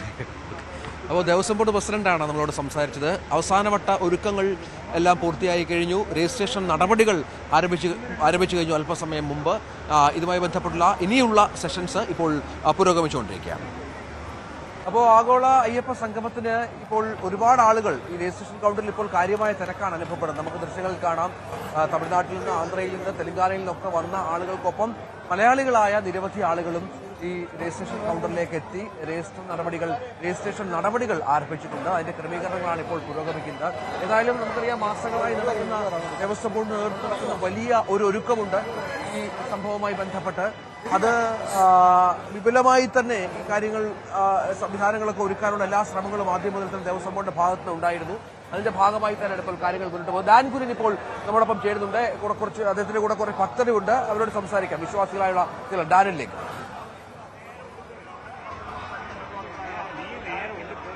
രഞ്ജിത്ത്, എന്നോടൊപ്പം തെലങ്കാനയിൽ നിന്നും അതോടൊപ്പം തന്നെ തഞ്ചാവൂരിൽ നിന്നൊക്കെയുള്ള ഭക്തരെ നമ്മൾ കണ്ടിരുന്നു. ഇത് പാലക്കാട് നിന്ന് ഇവിടേക്ക് എത്തിയിരിക്കുന്നവരാണ്. എന്താണ് പേര്? നാരായണൻകുട്ടി. എത്ര പേരുണ്ട് പാലക്കാട് നിന്ന്? ഞങ്ങള് 5 പേര്. എങ്ങനെയുണ്ട് ഇവിടുത്തെ ഒരുക്കങ്ങളൊക്കെ? സൂപ്പറാ. എങ്ങനെയാണ്, എന്താണ് നിങ്ങളുടെ പ്രതീക്ഷകൾ? ആഗോള അയ്യപ്പ സംഗമം എന്ന് പറയുമ്പോൾ എന്താണ് ശബരിമലയിൽ നിങ്ങൾ മുമ്പോട്ട് വെക്കുന്ന പ്രധാനപ്പെട്ട വരേണ്ട മാറ്റം എന്താണ്? വരേണ്ട മാറ്റം കുറച്ച് സൗകര്യങ്ങൾ നമ്മൾ പറയാൻ തീരുമാനിച്ചിട്ടുണ്ട്. സൗകര്യങ്ങൾ ഒന്ന് വരണം എന്നുള്ള അടിസ്ഥാനപരമായിട്ടുള്ള സൗകര്യങ്ങൾ, അതാണ് ഇവിടെ കുറവ്. നമുക്ക് ഇപ്പോൾ വരുന്ന സമയത്ത് ഭക്തജനങ്ങൾക്ക് ബുദ്ധിമുട്ടില്ലാത്ത രീതിയിൽ എല്ലാ കാര്യങ്ങളും ചെയ്തു തരാൻ വേണ്ടി ഇതൊരു ആഗോള സംഗമം അതിനൊരു വേദി ആവട്ടെ എന്ന് നമ്മൾ മനസ്സുകൊണ്ട് ആഗ്രഹിക്കുന്നു. ഇത് പ്രധാനപ്പെട്ട ഒരു കാര്യം, വെർച്വൽ ക്യൂ ആണ് കഴിഞ്ഞ കുറച്ച് വർഷമായിട്ട്. അപ്പൊ അത് നമ്മുടെ നേരത്തെ നമ്മൾ അവലംബിച്ചിരുന്ന ആ ശൈലിയാണോ അതോ ഈ വെർച്വൽ ക്യൂ ആണോ? ഏതാണ് കൂടുതൽ ഒരു? വെർച്വൽ ക്യൂ തന്നെ നല്ലത്. അപ്പൊ ഈ പ്രധാനമായി ഈ ഇവിടുത്തെ ഒരു വികസന പ്രശ്നങ്ങളൊക്കെ അറിയാലോ, വനത്തിന് നടുക്കാണ്. അപ്പൊ അവിടെ വികസനം നടത്തുക എന്ന് പറയുന്നതൊക്കെ ഒരു വലിയ വെല്ലുവിളിയാണ്. അപ്പൊ അതിന് നടുവിൽ നിന്നുകൊണ്ട് ഇത് എങ്ങനെ നടത്തുമെന്നുള്ളതാണ് പ്രധാനപ്പെട്ട ഒരു ചോദ്യം. അപ്പം നിങ്ങൾക്കത് എങ്ങനെ ചെയ്തെടുക്കാൻ കഴിയുമെന്നാണ് ഒരു ഭക്തൻ അല്ലെ ഇവിടെ വരുന്ന ഒരു വിശ്വാസി എന്നുള്ള നിലയിൽ എങ്ങനെയാണ് അതിനെപ്പറ്റിയുള്ള പ്രതീക്ഷ? അല്ല, ഇപ്പൊ തന്നെ ഒരുപാട് ടെക്നോളജി ഡെവലപ്പ് ആയിട്ടുണ്ട്. ബയോ ടോയ്ലറ്റ് അങ്ങനെയുള്ള സംവിധാനങ്ങൾ ഇഷ്ടംമാരെയുണ്ട് വന്നിട്ടുണ്ടല്ലോ. അങ്ങനെയുള്ള സൗകര്യം ചെയ്താൽ തന്നെ ഒരുപാട് വ്യത്യാസം വരും. ഒരു വൃത്തിഹീനമായിട്ടുള്ള സ്ഥലങ്ങളാണ് ഇപ്പൊ മിക്ക സ്ഥലങ്ങളിലും, ശബരിമല പ്രത്യേകിച്ച്. അപ്പൊ അങ്ങനെയുള്ള സമയത്ത് ഇങ്ങനെ ബയോ ടോയ്ലറ്റ് അങ്ങനെയുള്ള സംവിധാനങ്ങൾ വരികയാണെങ്കിൽ കുറെ അതായത് ഈ അടിസ്ഥാന സൗകര്യ വികസനത്തിന് പ്രാധാന്യം കൊടുക്കണം. അതാണ് മെയിനായിട്ട്. അതാണോ എല്ലാവരും നമ്മളൊരു അവിടെ നിന്നുള്ള പലരുടെയും അഭിപ്രായങ്ങളൊക്കെ അതാണ്. നിങ്ങൾ എല്ലാ വർഷവും വരാറുണ്ട് ഇവിടെ? മിക്ക വർഷം വരാം. എല്ലാ വർഷവും വരാറുണ്ട്. ഓക്കെ, അപ്പൊ എല്ലാ ആശംസകളും അത്തരത്തിലാണ്. അതായത് ആഗോള അയ്യപ്പ സംഗമം നടത്തുന്നതിലൂടെ ശബരിമലയുടെ അടിസ്ഥാന സൗകര്യ വികസനം ഉറപ്പുവരുത്താൻ കഴിയണം എന്ന നിർദ്ദേശമാണ്, ആശയമാണ് പാലക്കാട് നിന്നെത്തിയ അയ്യപ്പ ഭക്തർ പ്രതിനിധികൾ പങ്കുവെക്കുന്നത്. സമാനമായ പ്രതികരണങ്ങൾ തന്നെയാണ് മറ്റ് ഇടങ്ങളിൽ നിന്നെല്ലാം പുറത്തു വരുന്നതും. അതായത് വിവിധ സ്ഥലങ്ങളിൽ നിന്ന്, അതായത് ആദ്യഘട്ടത്തിൽ രാവിലെ 6 മണി കഴിഞ്ഞപ്പോൾ ഇവിടെ രജിസ്ട്രേഷൻ തുടങ്ങിയതാണ്. അതിനുശേഷം ഭക്തർ ഇവിടേക്ക് എത്തിക്കൊണ്ടേയിരിക്കുകയാണ്. വിവിധ ജില്ലകളിൽ നിന്ന്, വിവിധ സംസ്ഥാനങ്ങളിൽ നടക്കും അയ്യപ്പ ഭക്തർ ഇവിടേക്ക് എത്തിക്കൊണ്ടിരിക്കുന്നു. നമുക്ക് അവരുടെയൊക്കെ പ്രതികരണങ്ങൾ തേടേണ്ടതുണ്ട്. എങ്ങനെയുണ്ട് ക്രമീകരണങ്ങൾ ഇവിടെ? നല്ല സംവിധാനമാണ്, നന്നായിട്ടുണ്ട്. അതെല്ലാം പുറമേ നിന്ന് വരുമ്പോൾ നല്ല മനോഹരമായിട്ടുണ്ട്. ശരിക്കും അയ്യപ്പന്റെ ഒരു അനുഗ്രഹം തീർച്ചയായിട്ടും ഉണ്ട്. എവിടെ നിന്നാണ് നിങ്ങൾ? ഞാൻ പെരുമ്പാവൂരിൽ നിന്നാണ്. മുൻ കൊച്ചിൻ ദേവസ്വം ബോർഡിന്റെ മെമ്പറാണ്. ഇത് എല്ലാ വർഷവും ഇവിടെ വരാറുണ്ടോ? ഞാൻ എല്ലാ വർഷവും സ്വാമിനെ സന്ദർശിക്കാറുണ്ട്. ഇതുപോലെ തന്നെ മണ്ഡലകാലത്ത് വന്ന് തൊഴുവാറുണ്ട്. എല്ലാ വർഷവും മുടങ്ങാതെ കുറെ വർഷങ്ങളായിട്ട്. അപ്പൊ എന്താണ് പ്രധാനപ്പെട്ട ഇവിടെ എന്ത് മാറ്റമാണ്? ഇവിടെ മാറ്റം വെച്ചിട്ടുണ്ടെങ്കിൽ ഈ വരുന്ന അയ്യപ്പ ഭക്തർക്ക് അടിസ്ഥാന സൗകര്യ വികസനം വേണം. ഇപ്പൊ തിരുപ്പതി മോഡൽ അതുപോലെ എന്തെങ്കിലും പ്രോഗ്രാം ഉണ്ടായി മാത്രമേ ഇതുകൊണ്ട് ഇങ്ങനെയുള്ള ഫംഗ്ഷൻ കൊണ്ട് പ്രയോജനമുള്ളൂ. ഇപ്പൊ തന്നെ മണ്ഡല സീസണിൽ അയ്യപ്പന്മാർ വന്നിട്ട് ഒരുപാട് കഷ്ടപ്പെടുന്നുണ്ട്. അപ്പൊ അതുകൊണ്ട് ഗവൺമെന്റും ദേവസ്വം ബോർഡും കോടതിയും ഹൈക്കോടതിയും കൂടി ഒരുമിച്ച് നിന്നുകൊണ്ട് ഭക്തജനങ്ങളുടെ താല്പര്യം മുന്നിൽ കണ്ടുകൊണ്ട് ക്രിയാത്മകമായ നിർദ്ദേശങ്ങളും ചർച്ചകളുമാണ് ഈ സംഗമം കൊണ്ട് ഉദ്ദേശിക്കുന്നത്. ഇവിടെ പ്രധാനപ്പെട്ട ഒരു വെല്ലുവിളി അറിയാമല്ലോ, എല്ലാവരും ക്ഷണിച്ചിരുന്നു. പക്ഷെ ഇവിടെ ചില രാഷ്ട്രീയമുണ്ട്, അതുമായി ബന്ധപ്പെട്ട ചർച്ചകളുണ്ട് ഒരു വശത്ത്. മറുവശത്ത് വിശ്വാസികൾ ശബരിമലയുടെ വികസനം യാഥാർത്ഥ്യമാക്കണമെന്ന ആവശ്യമായി മറുവശത്ത്. അപ്പൊ ഇതിൽ ഈ രാഷ്ട്രീയത്തിന് അതീതമായി എല്ലാവരെയും ചേർത്ത് നിർത്താൻ എന്ത് സംവിധാനത്തിലൂടെ കഴിയുമെന്നാണ് താങ്കൾ കരുതുന്നത്? ഇതിനകത്ത് ആദ്യം തന്നെ തീരുമാനിക്കേണ്ടത് വിശ്വാസമാണ് ശബരിമലയിൽ ഏറ്റവും പ്രധാനം. അയ്യപ്പസ്വാമിയുടെ അനുഗ്രഹം കിട്ടുവാൻ ഇവിടെ ജാതി മത ഭേദമന്യേ ക്രിസ്ത്യൻ മുസ്ലിം എന്ന് വേണ്ട സകല ജനങ്ങളും അയ്യപ്പമാര് ഇവിടെ മല കെട്ടുമ്പോൾ സ്വാമിയേ ശരണം അയ്യപ്പ, അതാണ് മുദ്രാവാക്യം, അതാണ് രാഷ്ട്രീയം, അതാണ് ഭക്തി. അദ്ദേഹം കൊച്ചി ദേവസ്വം ബോർഡ് അംഗമായിരുന്നു. അദ്ദേഹം വാക്കുകൾ വ്യക്തമായിരിക്കുന്നു. എന്നോടൊപ്പം മറ്റൊരു പ്രതിനിധി കൂടി ചേരുന്നത്. എവിടെ നിന്നാണ് വരുന്നത്? ഞാൻ അച്ചൻകൂർ ശ്രീ ധർമ്മശാസ്ത്ര ക്ഷേത്രത്തിൽ നിന്ന് വരുന്നത്. അവിടുത്തെ അഡ്വൈസറി കമ്മിറ്റി സെക്രട്ടറിയാണ്. വളരെ ഒരു സന്തോഷകരമായ ഒരു നിമിഷമാണ് ഞാൻ ഇതിനെ കാണുന്നത്. കാരണം ധർമ്മശാസ്ത്രവുമായി ബന്ധപ്പെട്ട് നമുക്ക് ഇങ്ങനെ വലിയൊരു മഹാസംഭവം ഇവിടെ സംഘടിപ്പിച്ച ആളുകളെ ആദ്യം ഞാൻ അഭിനന്ദിക്കുന്നു. ഇത് പണ്ടേ നടത്തേണ്ടതായിരുന്നു. എന്തായാലും നമ്മുടെ ക്ഷേത്രങ്ങളുമായി ബന്ധപ്പെട്ട് കേരള സർക്കാർ ഇത്തരത്തിലൊരു പ്രോഗ്രാം സംഘടിപ്പിച്ചതിൽ ഞങ്ങള് ക്ഷേത്രോപദേശ സമിതി ആയിരം അഭിനന്ദനങ്ങൾ അർപ്പിച്ചു. ഈ ശബരിമലയുമായി ബന്ധപ്പെട്ട് നിലനിൽക്കുന്ന അടിസ്ഥാന സൗകര്യ വികസനത്തിലടക്കം പരിമിതികൾ മറികടക്കാൻ ഇന്നത്തെ ഈ ചർച്ച വഴിവെക്കുമെന്ന് കരുതുന്നുണ്ട്. വളരെ പ്രതീക്ഷയുണ്ട്. കാരണം ഞാൻ പറഞ്ഞല്ലോ, ദേവസ്വം ബോർഡ് തന്നെ വളരെ സാമ്പത്തിക പ്രശ്നങ്ങളൊക്കെ പറയുമ്പോഴും ഇത് ഇങ്ങനെ നടപ്പിലാക്കുന്നതോടുകൂടി ധാരാളം ഫണ്ട് ഈ നമുക്ക് ദേവസ്വം ബോർഡിന് സ്വീകരിക്കാൻ കഴിയും. അതോടൊപ്പം തന്നെ ഈ ദേവസ്വം ബോർഡുമായി ബന്ധപ്പെട്ട ക്ഷേത്രങ്ങളുടെ വികസനത്തിന് കൂടുതൽ ശബരിമല അടക്കമുള്ള കാര്യങ്ങൾക്ക് പരിഹരിക്കാനൂടെ കഴിയുന്നൊരു സന്ദർഭം. തീർച്ചയായിട്ടും വളരെ നന്ദി.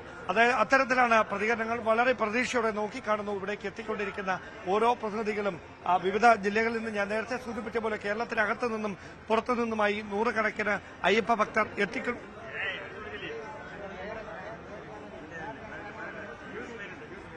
പേരും പറയുന്ന കാര്യം ക്രൗഡ് മാനേജ്മെന്റിനെ കുറിച്ചാണ്. അതായത് ഇവിടെ ശബരിമലയിലെ തിരക്ക് നിയന്ത്രിക്കുന്നതിന് വേണ്ടി ചില കാര്യങ്ങൾ ചെയ്യേണ്ടതുണ്ട്. അത്തരം നിർദ്ദേശങ്ങൾ ഇന്നത്തെ ചർച്ചയിൽ നൽകും എന്നുള്ളതാണ്. മലയാളികളാകട്ടെ മറ്റ് സംസ്ഥാനങ്ങളിൽ നിന്ന് വന്നവരാകട്ടെ ഇല്ലേ, പ്രതിനിധികൾ കൂടുതൽ പേരും പറയുന്നത് ഇക്കാര്യമാണ്.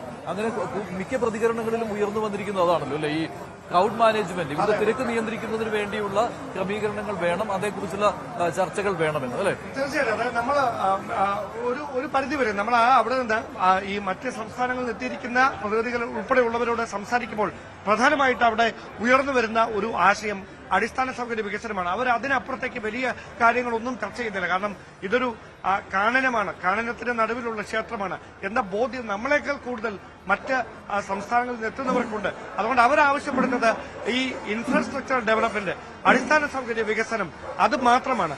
അത് സുഗമമായി നടപ്പിലാക്കിക്കൊണ്ട് സുഗമമായ ദർശനം ഭക്തർക്ക് സാധ്യമാക്കാൻ ഈ ആഗോള അയ്യപ്പ ഒരു കാര്യം കൂടിയുണ്ട്. ഇവിടെ ഈ ഗ്രീൻ പ്രോട്ടോകോൾ പാലിക്കണം എന്നുള്ള കാര്യം, അതേക്കുറിച്ചുള്ള ചർച്ചകളും വരും. കാരണം പരിസ്ഥിതിക്ക് അനുകൂലമായ രീതിയിലായിരിക്കണം ശബരിമലയുടെ വികസനം. ഈ രീതിയിലുള്ള ചർച്ചകളും വരും. അത് ദേവസ്വം സെക്രട്ടറിയായ രാജമാണിക്യം കൃത്യമായിട്ട് കാര്യങ്ങൾ പറഞ്ഞു അല്ലേ. അദ്ദേഹത്തിന്റെ വാക്കുകൾ ദേവസ്വം സെക്രട്ടറി രാജമാണിക്യം ഇതേക്കുറിച്ച് പറഞ്ഞ കാര്യങ്ങൾ. കാരണം ഗ്രീൻ പ്രോട്ടോകോൾ പാലിച്ച് മാത്രമേ ശബരിമലയുടെ വികസനം നടത്താവൂ. ഇതേക്കുറിച്ചുള്ള ചർച്ചകൾ ഉണ്ടാകട്ടെ എന്നാണ് അദ്ദേഹം പറയുന്നത്. അദ്ദേഹത്തിന്റെ വാക്കുകൾ. ആഗോള അയ്യപ്പ സംഗമത്തിന് ശബരിമല ഒരുങ്ങുമ്പോൾ ദേവസ്വം സെക്രട്ടറി MG രാജമാണിക്യത്തിനും ചിലത് നമ്മളോട് പറയാനുണ്ട്. അദ്ദേഹം എന്നോടൊപ്പം ചേരുന്നു.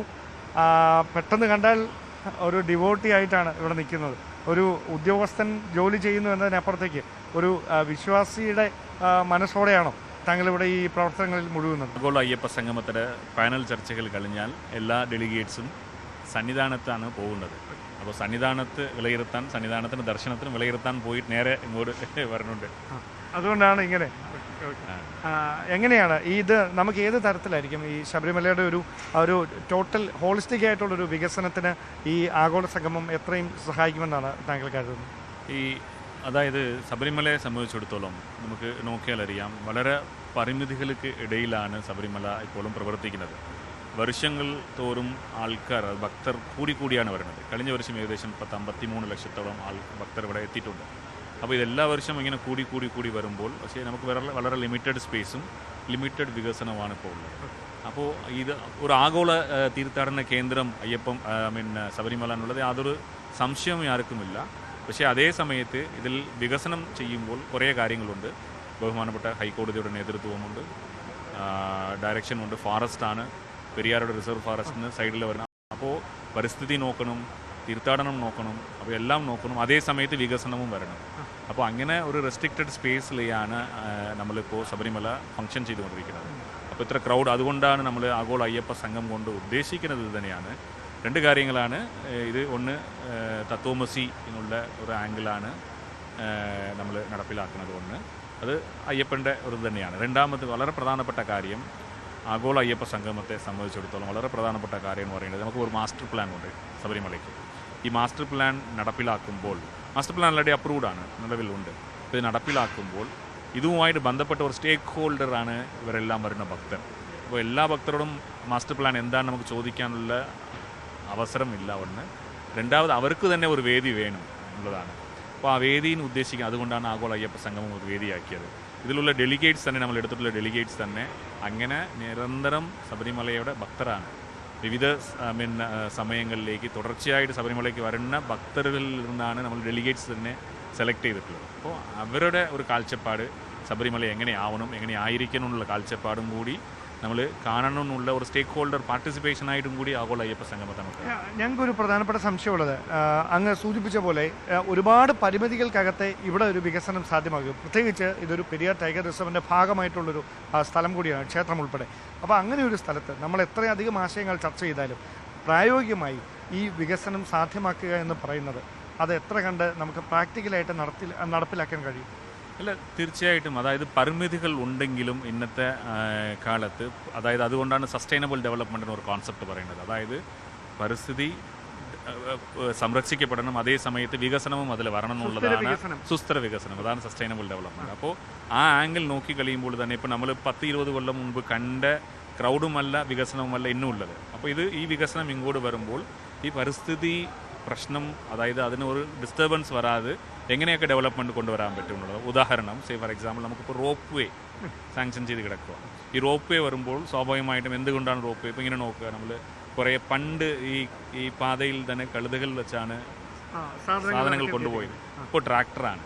നാളെ റോപ്പ് വേ എന്ന് പറയുമ്പോൾ നമ്മൾ അത്രത്തോളം ട്രാക്ടർ ഇവിടെ നിന്ന് മാറുന്നുണ്ട്, ഡീസൽ മാറുന്നുണ്ട് പറയുമ്പോൾ പരിസ്ഥിതി സംരക്ഷിക്കപ്പെടുന്നുണ്ട്. അപ്പോൾ അങ്ങനെ ഉള്ള സ്ഥലപരിമിതിക്കകത്ത് നിന്നുകൊണ്ട് അതേ സമയത്ത് വികസനവും കൂടി വരണം എന്നുള്ള കാഴ്ചപ്പാട് എല്ലാ സ്ഥലത്തും ഉള്ളതാണ്, ഇവിടെയും ഉള്ളതാണ്. പക്ഷേ അതിന് പ്രത്യേകിച്ച് ഒരുപാട് ഇൻവെസ്റ്റ്മെൻറ്റും കൂടി വേണ്ടി വരും. ഇതെല്ലാം ഉൾക്കൊണ്ടുകൊണ്ടുള്ള ഒരു ഇതായിരിക്കും ആഗോള അയ്യപ്പ സംഘം. ഓക്കെ, വളരെയധികം നന്ദി പ്രതികരിച്ചാൽ. എന്തായാലും വലിയൊരു ലക്ഷ്യം മനസ്സിൽ വെച്ചുകൊണ്ടാണ് ഉദ്യോഗസ്ഥരും അതോടൊപ്പം തന്നെ ദേവസ്വം ബോർഡും ആഗോള അയ്യപ്പ സംഘവുമായി ബന്ധപ്പെട്ട ഒരുക്കങ്ങളുടെ ഭാഗമായിക്കൊണ്ടിരിക്കുന്ന. ക്യാമറമാൻ അരുൺ എബിനൊപ്പം ഡാൻ കുര്യൻ, ന്യൂസ് 18.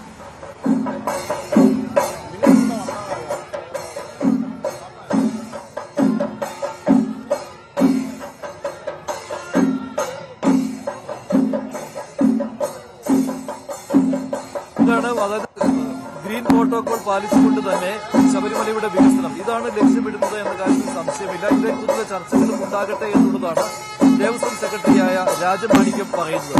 ഇപ്പോൾ ആഗോള അയ്യപ്പ സംഘത്തിനുള്ള രജിസ്ട്രേഷൻ കൂടിയിട്ടുണ്ട്. ഇപ്പോൾ ഏതാണ്ട് 500-അധികം പ്രതിനിധികൾ രജിസ്ട്രേഷൻ പൂർത്തിയാക്കി കഴിഞ്ഞു. കൂടുതൽ ആളുകൾ വന്നുകൊണ്ടിരിക്കുകയാണ്.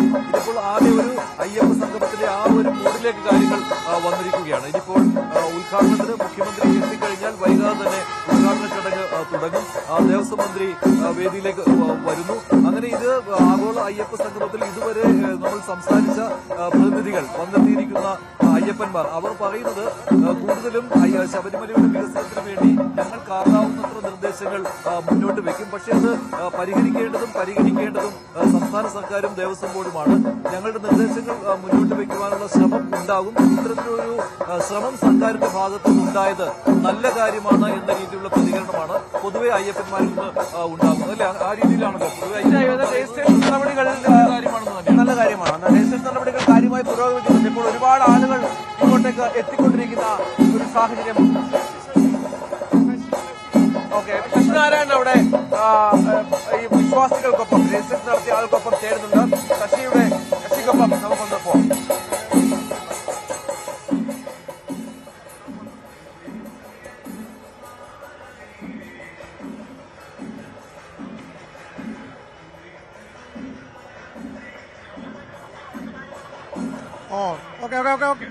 ഓക്കെ, വലിയ രീതിയിലുള്ള തീർത്ഥാടകരാണ് ഇപ്പോൾ ഈ ഹാളിനുള്ളിൽ പ്രവേശിക്കുന്നതിലും ഈ ആഗോള അയ്യപ്പ സംഗമം വലിയ രീതിയിൽ തന്നെ വലിയ ആഘോഷത്തോടു കൂടി തന്നെ എത്തിയിരിക്കുന്നു നമുക്ക് പറയാൻ. കാരണം സ്വദേശത്തു നിന്നും വിദേശത്തു നിന്നും നിരവധി പ്രതിനിധികൾ എത്തിക്കൊണ്ടുവന്ന് ആദ്യം രജിസ്ട്രേഷൻ നടപടികൾ പൂർത്തിയാക്കിയ ശേഷം ഹാളിലേക്ക് ഓരോരുത്തരായി കടന്നു വരികയാണ്.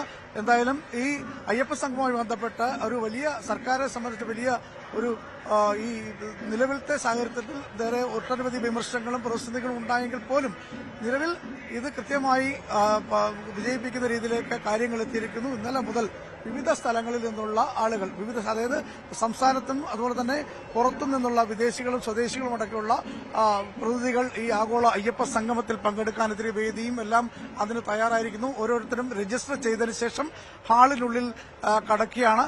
കടന്ന് അവരുടെ ഓരോ സ്ഥലങ്ങളിലുള്ള കൃത്യമായ ഇരിപ്പിടങ്ങൾക്ക് ആ ഇരിപ്പിടങ്ങളിലേക്ക് ഇരുന്ന് ഈ അയ്യപ്പ സംഗമം പങ്കെടുക്കാനാണ് എത്തിക്കുന്നത്. എന്തായാലും വിശ്വാസികളെ സംബന്ധിച്ച് വലിയ രീതിയിൽ ഈ അയ്യപ്പ സംഗമം ഏറ്റെടുക്കുന്ന ഒരു കാഴ്ച ഉണ്ട്. അതേസമയം ഈ അയ്യപ്പ സംഗമവുമായി ബന്ധപ്പെട്ട് ഇന്നലെ കഴിഞ്ഞ 2 ദിവസമായി തീർത്ഥാടകരുടെ ഒരു പ്രവാഹം സന്നിധാനത്തേക്ക് ഇല്ല എന്ന് വേണമെങ്കിൽ പറയാം. കഴിഞ്ഞ 2 ദിവസമായി ഇത്തരത്തിൽ തീർത്ഥാടകർ ശബരിമലയ്ക്ക് എത്തുന്നില്ല എന്നുള്ള കാര്യം കൂടി നമുക്ക് എടുത്തു പറയേണ്ടി വരും. അത് അനിയന്ത്രിതമായി, അതായത് ഒരു അപ്രഖ്യാപിത ഒരു നിയന്ത്രണമുണ്ടോ എന്നുള്ള കാര്യം കൂടിയുണ്ട്.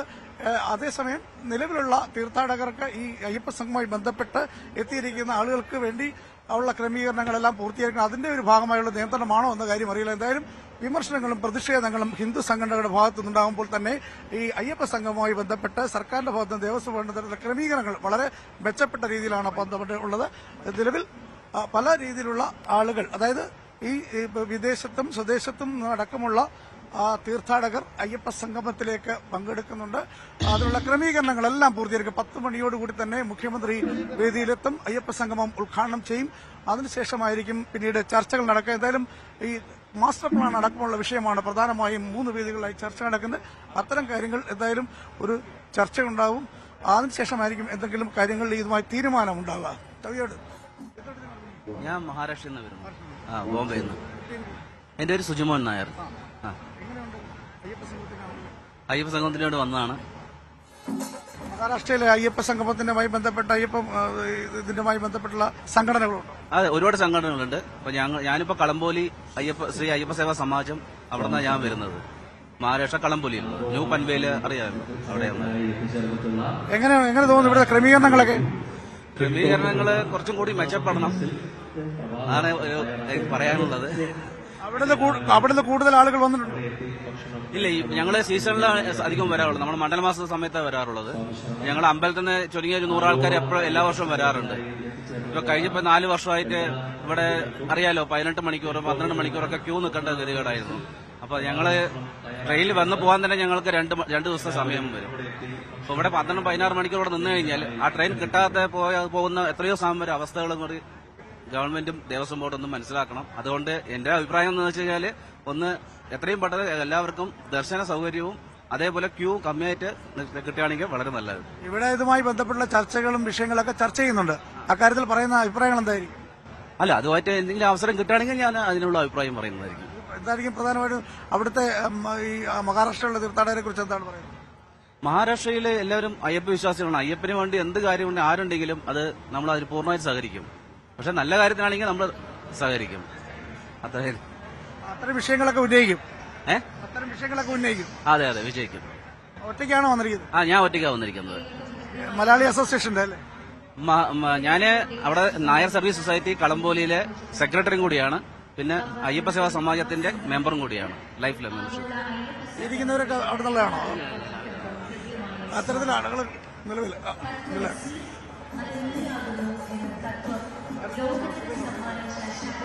എവിടെ നിന്നാണ് വരുന്നത്? ഞാൻ അച്ചൻകോവിൽ ശ്രീധർമ്മശാസ്ത്ര ക്ഷേത്രത്തിലെ പ്രതിനിധിയായിട്ട് വന്നതാണ്. എങ്ങനെയാണ് ആഗോള അയ്യപ്പ സംഗമത്തെ എങ്ങനെ കാണും? ഭഗവാന്റെ കാരുണ്യം കൊണ്ട് ശബരിമലയെ നാൾക്കുനാൾ പ്രശസ്തിയിലേക്ക് എത്തിക്കുവാൻ വേണ്ടി തിരുവിതാംകൂർ ദേവസ്വം ബോർഡും അച്ചൻകോവിൽ ഗവൺമെന്റും ചെയ്യുന്ന ഈ നല്ല പ്രവൃത്തി നല്ല വഴിയിൽ തന്നെയാണ് നമ്മൾ കാണുന്നത്. ശുഭകരമായി തീരട്ടെ. നാൾക്കുനാൾ ശബരിമലയുടെ പ്രശസ്തി ലോക ആകമാനം ഉണ്ടാകട്ടെ എന്നാണ് ആഗ്രഹിക്കുന്നത്. അച്ചൻകോവിൽ ക്ഷേത്രത്തിന് എത്ര പേര് പങ്കെടുത്തു? അച്ചൻകോവിൽ ക്ഷേത്രത്തിൽ നിന്ന് ഇപ്പോ അവിടുത്തെ ക്ഷേത്രോപദേശ സമിതിയുടെ ഭാരവാഹികളും ഞാനും അതിനോടൊപ്പം അച്ചൻകോവിൽ ക്ഷേത്രവുമായി ബന്ധപ്പെട്ട് തിരുവിതാംകൂർ ദേവസ്വം ബോർഡുമായി സഹകരിച്ച് നിൽക്കുന്ന തെങ്കാശി യേശുസ് ഗുരുസ്വാമി നാടാരുടെ മകൻ ശ്രീ ഹരിഹരന്റെ നേതൃത്വത്തിലുള്ള ഏതാണ്ട് 36ഓളം സംഘങ്ങളുമാണ് ഇവിടെ എത്തിച്ചേർന്നത്. അത്തരത്തിൽ പല സ്ഥലങ്ങളിലുള്ള നമ്മുടെ സംസ്ഥാനത്തും അകത്തും പുറത്തും നിന്നുള്ള ആളുകൾ ഈ ഈ അയ്യപ്പ സംഗമത്തിൽ പങ്കെടുക്കുന്നു എന്നുള്ളതാണ് നമുക്ക് എടുത്തു പറയേണ്ട കാര്യം. My name is Balaji from Tamil Nadu. Malayali തമിഴ്നാട്ടിലാണ്. Tamil Nadu. എത്ര പേര് വന്നു? 4 peoples. Four peoples. 4 പേര്. അവിടെ സംഘടന ഇരിക്ക അയ്യപ്പ സംഘം. Our group is in Sangam. So we are celebrating it. ആഗോള അയ്യപ്പ സമരത്തെ എപ്പടി? Super. It is super. The arrangements have been made very nice. Actually, they are welcomed very well. We are from Tamil Nadu, Changalpattu.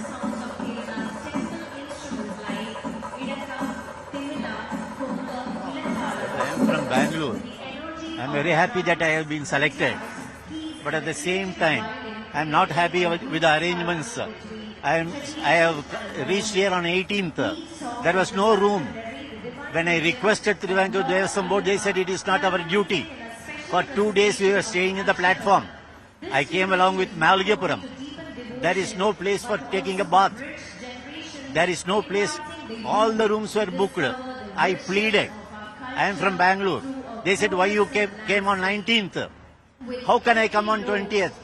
I have to book a ticket. I have to reserve my ticket. According to the railway convenience only, I can travel here. When I came here on 18th night, I was shocked. I was forced to stay in the platform. Once you have invited me as a devotee, I am thankful to Ayyappa. But at the same time, you have to take care of me. I am 70. My wife is 65. Is it correct to make us to stay in the platform? Please register my this thing. Register my protest.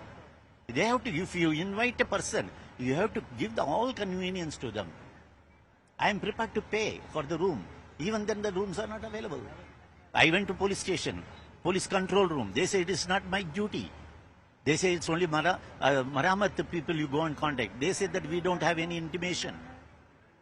So we went from pillar to post for the past 2 days. Struggled a lot.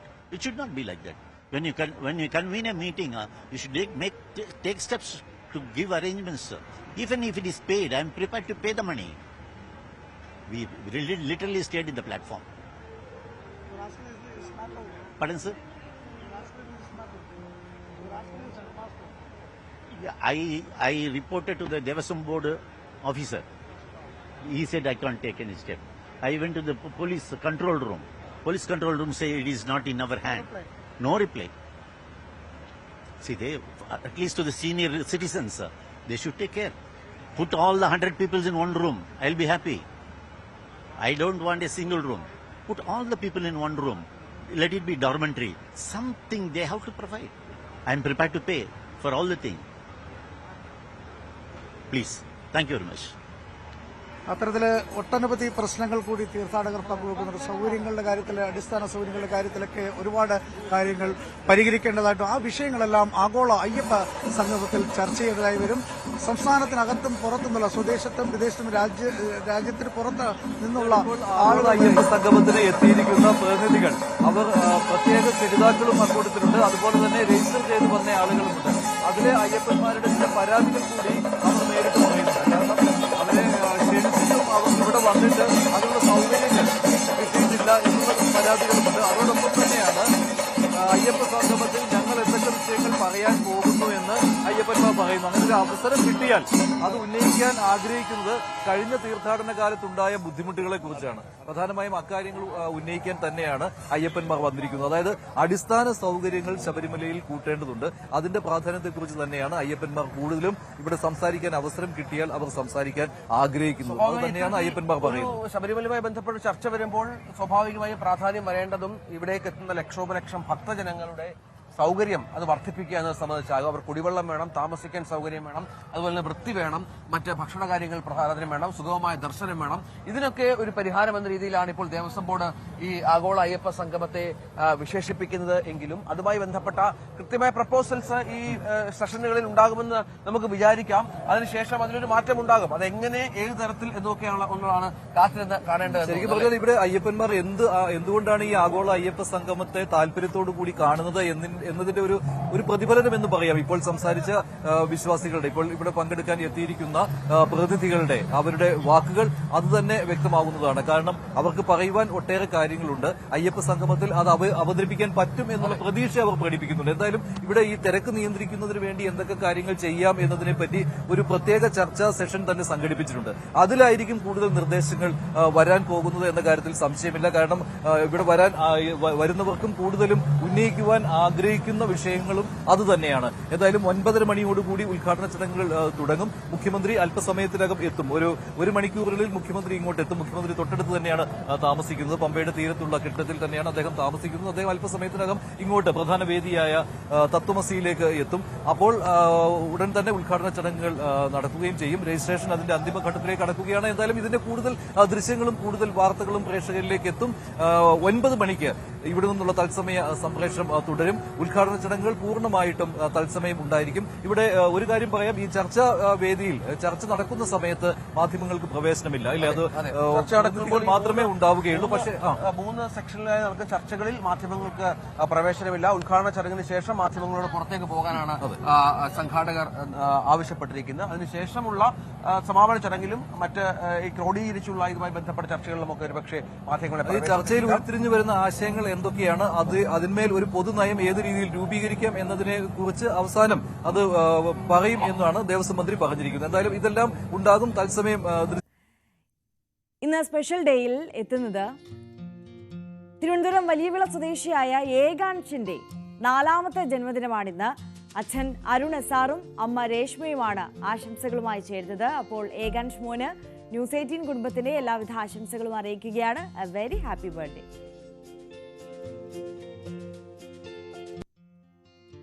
Ernakulam നെട്ടൂരിലുള്ള ഫാത്തിമ സൈനബിന് ഇന്ന് 12ാമത്തെ ജന്മദിനമാണ്.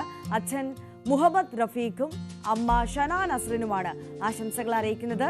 ഫാത്തിമ മോൾക്ക് news 18ന്റെയും എല്ലാവിധ ആശംസകളും അറിയിക്കുകയാണ്. A very happy birthday.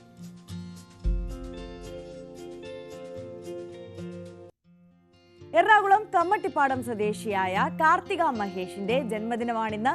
ഇന്ന് കാർത്തിക മോളുടെ 11ാം ജന്മദിനമാണ്. അച്ഛൻ മഹേഷും അമ്മ രേഷ്മയുമാണ് ആശംസകൾ അറിയിക്കുന്നത്.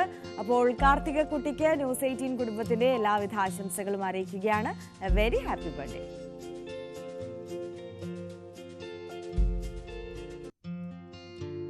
തൃശൂർ ചെറുകുന്നിലെ ഏഞ്ചലീന മോളുടെ 8ാം ജന്മദിനമാണിന്ന്. അപ്പോൾ ഏഞ്ചലീന മോൾക്ക് ആശംസകൾ അറിയിക്കുന്നത് അപ്പയും അമ്മയും പിന്നെ കുഞ്ഞനുജൻ എയ്ബൽ മോനുമാണ്. പിന്നെ അപ്പാപ്പനും അമ്മാമ്മയും ഒക്കെ ആശംസകൾ അറിയിക്കുന്നുണ്ട്. അപ്പോൾ ന്യൂസ് 18ന്റെ എല്ലാവിധ ആശംസകൾ ഏഞ്ചലീന മോളെ അറിയിക്കുകയാണ്. വെരി ഹാപ്പി ബർത്ത്ഡേ മോളെ.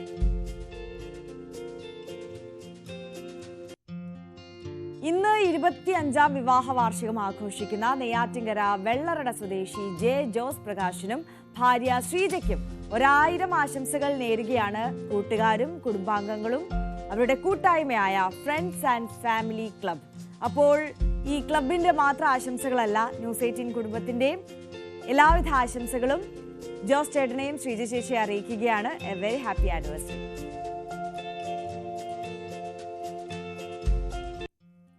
തൃശൂർ പേരാമംഗലത്തെ സജിത് കുമാറിന്റെയും രഞ്ജിഷയുടെയും മകൻ ദേവർഷിന്റെ ജന്മദിനമാണിന്ന്. അപ്പോൾ ദേവർഷ് മോന് എല്ലാവിധ ആശംസകളും അറിയിക്കുന്നത് അച്ഛനും അമ്മയും ചേട്ടൻ ദേവദത്തും പിന്നെ അച്ചാച്ചനും അച്ഛമ്മയും കൂട്ടുകാരും ഒക്കെയാണ്. അപ്പോൾ ഇവരുടെ ഒക്കെ ആശംസകൾ അറിയിക്കുന്നതിനോടൊപ്പം തന്നെ ന്യൂസ് 18ന്റെയും ആശംസകൾ അറിയിക്കുകയാണ്. വെരി ഹാപ്പി ബർത്ത്ഡേ മോനെ.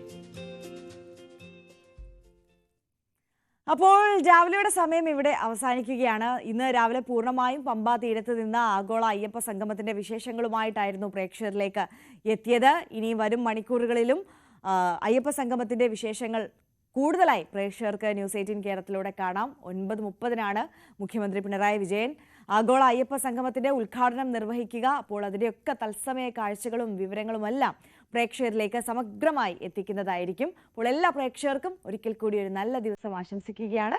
അപ്പോൾ രാവിലെ കഴിയുന്നു. അതിനുശേഷം പോലീസ് പെട്രോൾ കാണാം.